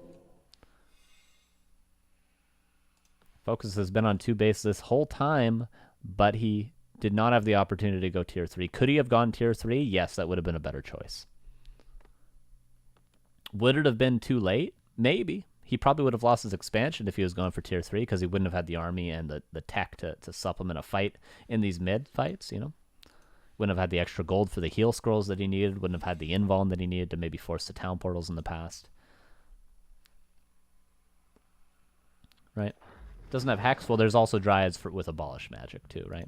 Staff of Preservation, Potion of Healing now. So Hex, probably worse. Especially now that there's no mana burn, you can get value from both wards and heal as the Orc player. So Hexes would be good earlier on, before there's many Dryads, but, you know, when there's 4 or 5 Dryads, there's always going to be an Abolish for the Hex. A player's forces are under attack. Treant's going into the expansion. And just one base. He can walk his Tree of Eternity when he wants, but he doesn't need more than one base because, you know, he got the unkillable army. And, you know, it's unkillable when you're on tier 2. I don't mean to say that this is, you know, unbeatable, but it's certainly not easy if you don't get tier 3 on time. Players' forces are under attack. Breath of Fire, Staff out, getting Keeper level 5. Just a luxury at this point, right? Just a luxury.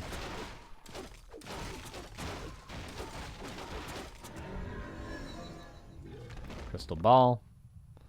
Some extra gold, whatever. Tree of Eternity will soon to be mined out. Of course, Nature's Blessing is always upgraded with Keeper of the Grove because it helps your treants as well, so LawLiet already has that ready for him. Not even getting a lot of upgrades, right? They're not too crucial. The Mountain Giants themselves are fine enough when your opponent's on tier 2. The Panda is fine enough when your opponent's on tier 2. You don't need to worry about 3 Mountain Giants, right? A player's forces are under attack.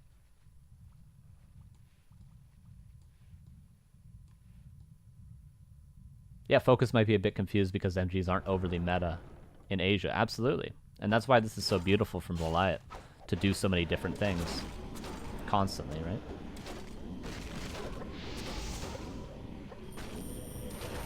Thank you. Appreciate it. Panda could die, which would be bad. If there was a hero death, it would be bad for LawLiet, but because the Mountain Giants, they don't do a lot of damage, right? They just soak up damage, and then the Panda does all the damage.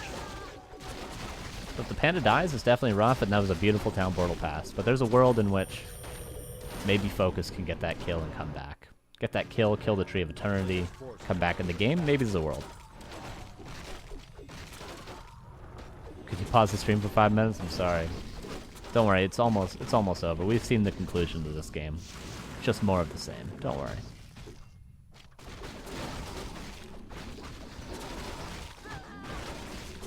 Yeah, worth noting, all the replays we've watched from today are actually from the same tournament. So the 4 games we've watched are from 2 best of 3s. 1 best of 3 and 1 best of 5, I believe, that LawLiet played. So it's not as though all these strategies are spread out amongst, you know, 5 tournaments. These strategies were spread out amongst 2 days of games against Orc.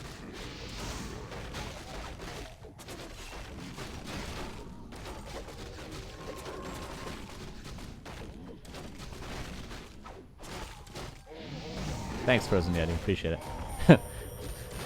Maybe I should have hyped that up a bit more, but yeah. The Panda about to die, he gets 1 Breath of Fire, gets level 6, and saves his Panda with the ultimate. But, you know, it's as good as over at this point, right? Like, there's not much. There's not much Focus has been able to do for about 10 minutes.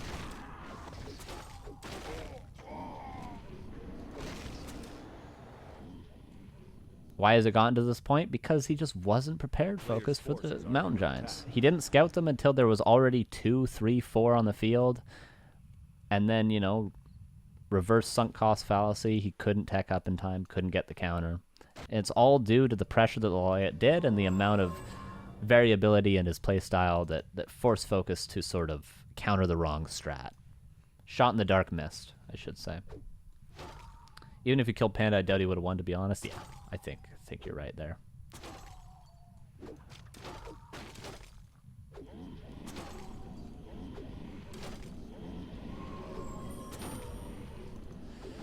Again, LawLiet's just having fun, and Focus is trying his best because this was the last game of the tournament in the grand finals. Celsius Red, shout out to Laden, great tournament. This is the last game, so if Focus lost this, he would lose the tournament, so that's why we're seeing Focus really fight to the last straw.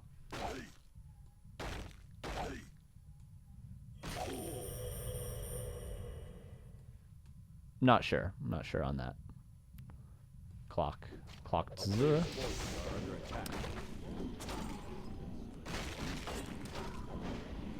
Panda level 7 is pretty strong. Not that the hero levels are bad for Focus, but the army just does not work. Just does not work. But, you know, I will say, if there's an equal amount, and this is, of course, possible because LawLiet has been on one base the entire game. Focus has been on 2. We can see mining has been not disrupted. 8,000 mined here. So very much possible. If Focus had even Tauren count with Pulverized to these Mountain Giants, this fight would not be even close. LawLiet would get absolutely destroyed if there was equal Taurens to Mountain Giants. Absolutely destroyed. So don't let this fool you to think there's no counter for this. Equal Taurens here, which are very much a possibility in this game specifically. LawLiet would get destroyed.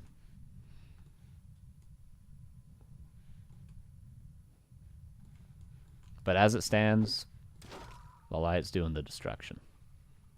An absolute vile annihilation in this game.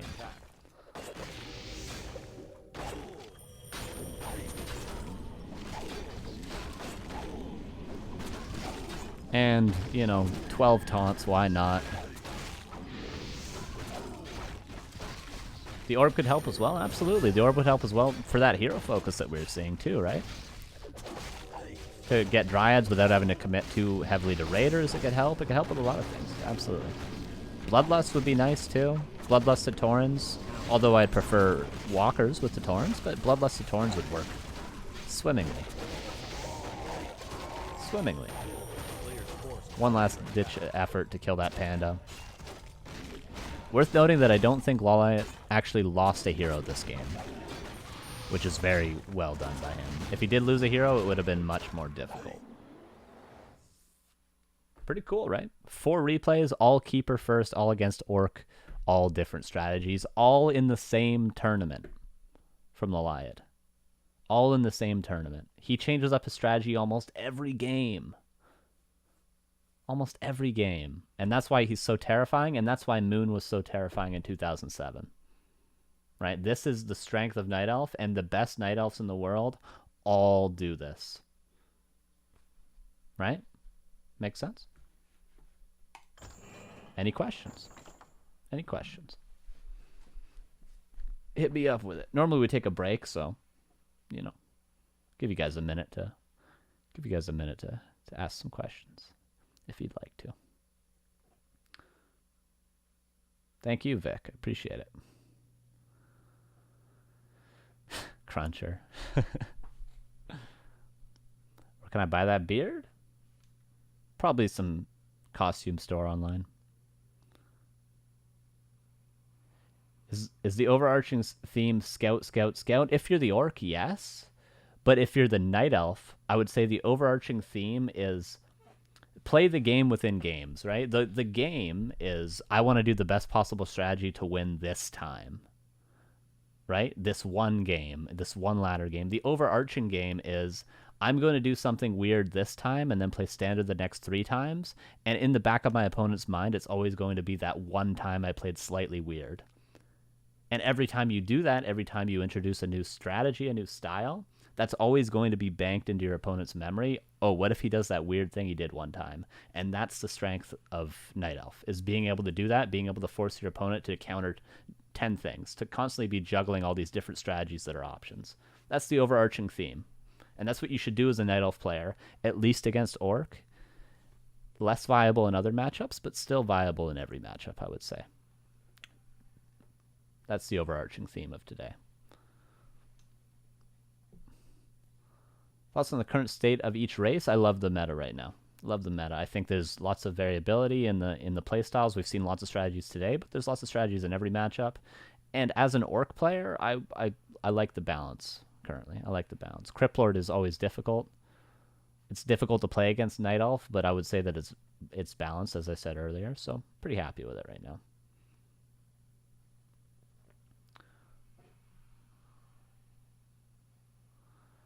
Because of this entire episode, would you say Elf goes into an advantage against Orc before the game even starts due to many strats they can pull out? I would say that LawLiet goes in with an advantage against Orc. But LawLiet goes into an advantage against Orc because he's got this aura of I can do many different things.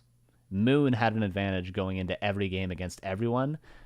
One, because he was a great player, but two, because he established himself as someone who does different things, reinvents his style constantly, changes the meta constantly, and you're always worried, what is he going to do this time? He's not going to play perfectly standard. LawLiet has an advantage going into a series. There's many, as an Orc player who plays on ladder at about a 1800 MMR, 1900 MMR level, not very high, right? Not very good. Many of the Night Elf players that I play on ladder, and I play consistently, I know exactly what they're going to do from the start of the game, and I can beat them because I know exactly what's going to happen. Because I would say if Orc goes into the game knowing exactly what's going to happen, they probably have the advantage. If I can just play my game and counter stuff without having to scout, without having to worry about anything happening that's wacky, probably have the advantage. Right, so I'm not saying, be completely crazy, but have some variability.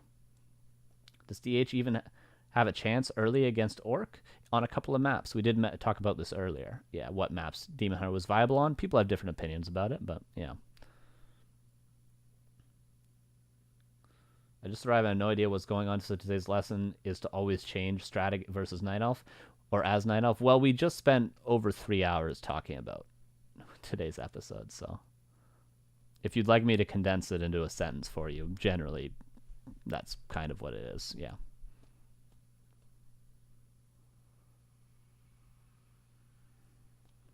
Well, Paste, I wouldn't want to, I try very hard to make these episodes skewed towards I'm looking at replays of top players and telling you my opinion on what I think they're doing.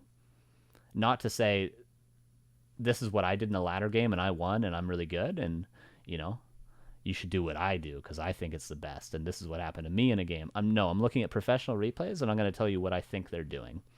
And when I have the opportunity, I'm going to literally ask those players, is this what you were doing and why?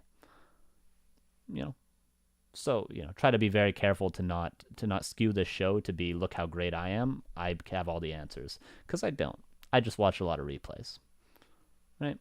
So I'm very careful with what I say and how I say it, Condense into one word, yeah.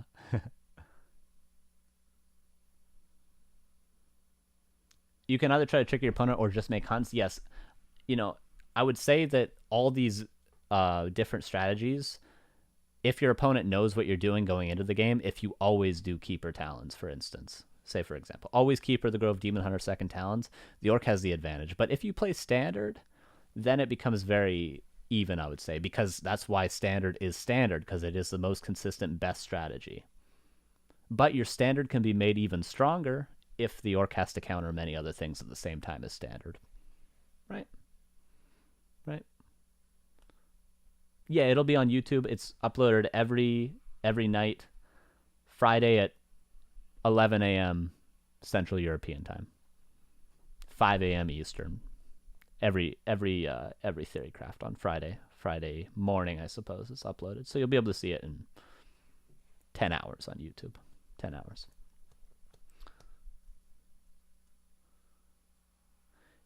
If you would bet money on a player to win an international tourney, who would you bet on? Infi and LawLiet.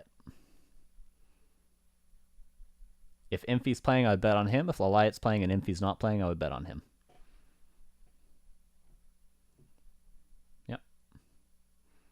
Yep. All right, this episode's definitely gone pretty long. Not happy. Happy's a great player, man. Happy's a great player. What else can I say? Is Beastmaster a viable choice for Night Elves? Sometimes. Not at the top level, but I'm sure it is at different levels other than very top. Well, you know, Danny, I could say I think these 12 players are going to win a tournament, but then I would just list the top 12 players, and that's not a very interesting answer. You know,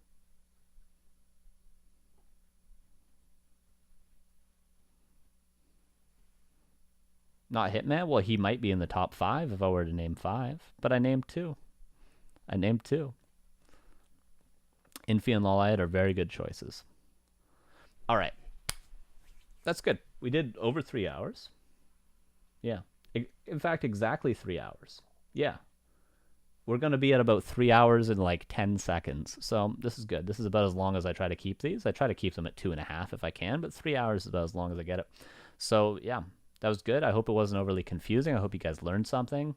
And I think this is a useful thing to know and a useful thing to think about. Sort of this game within games of tricking your opponent over time, developing a reputation as somebody who has more than one thing going on for them. You don't want to be predictable, but you don't want to just be crazy and always take horrible risks and never do the optimal strategy. You want to have a big mixture of different strategies, right?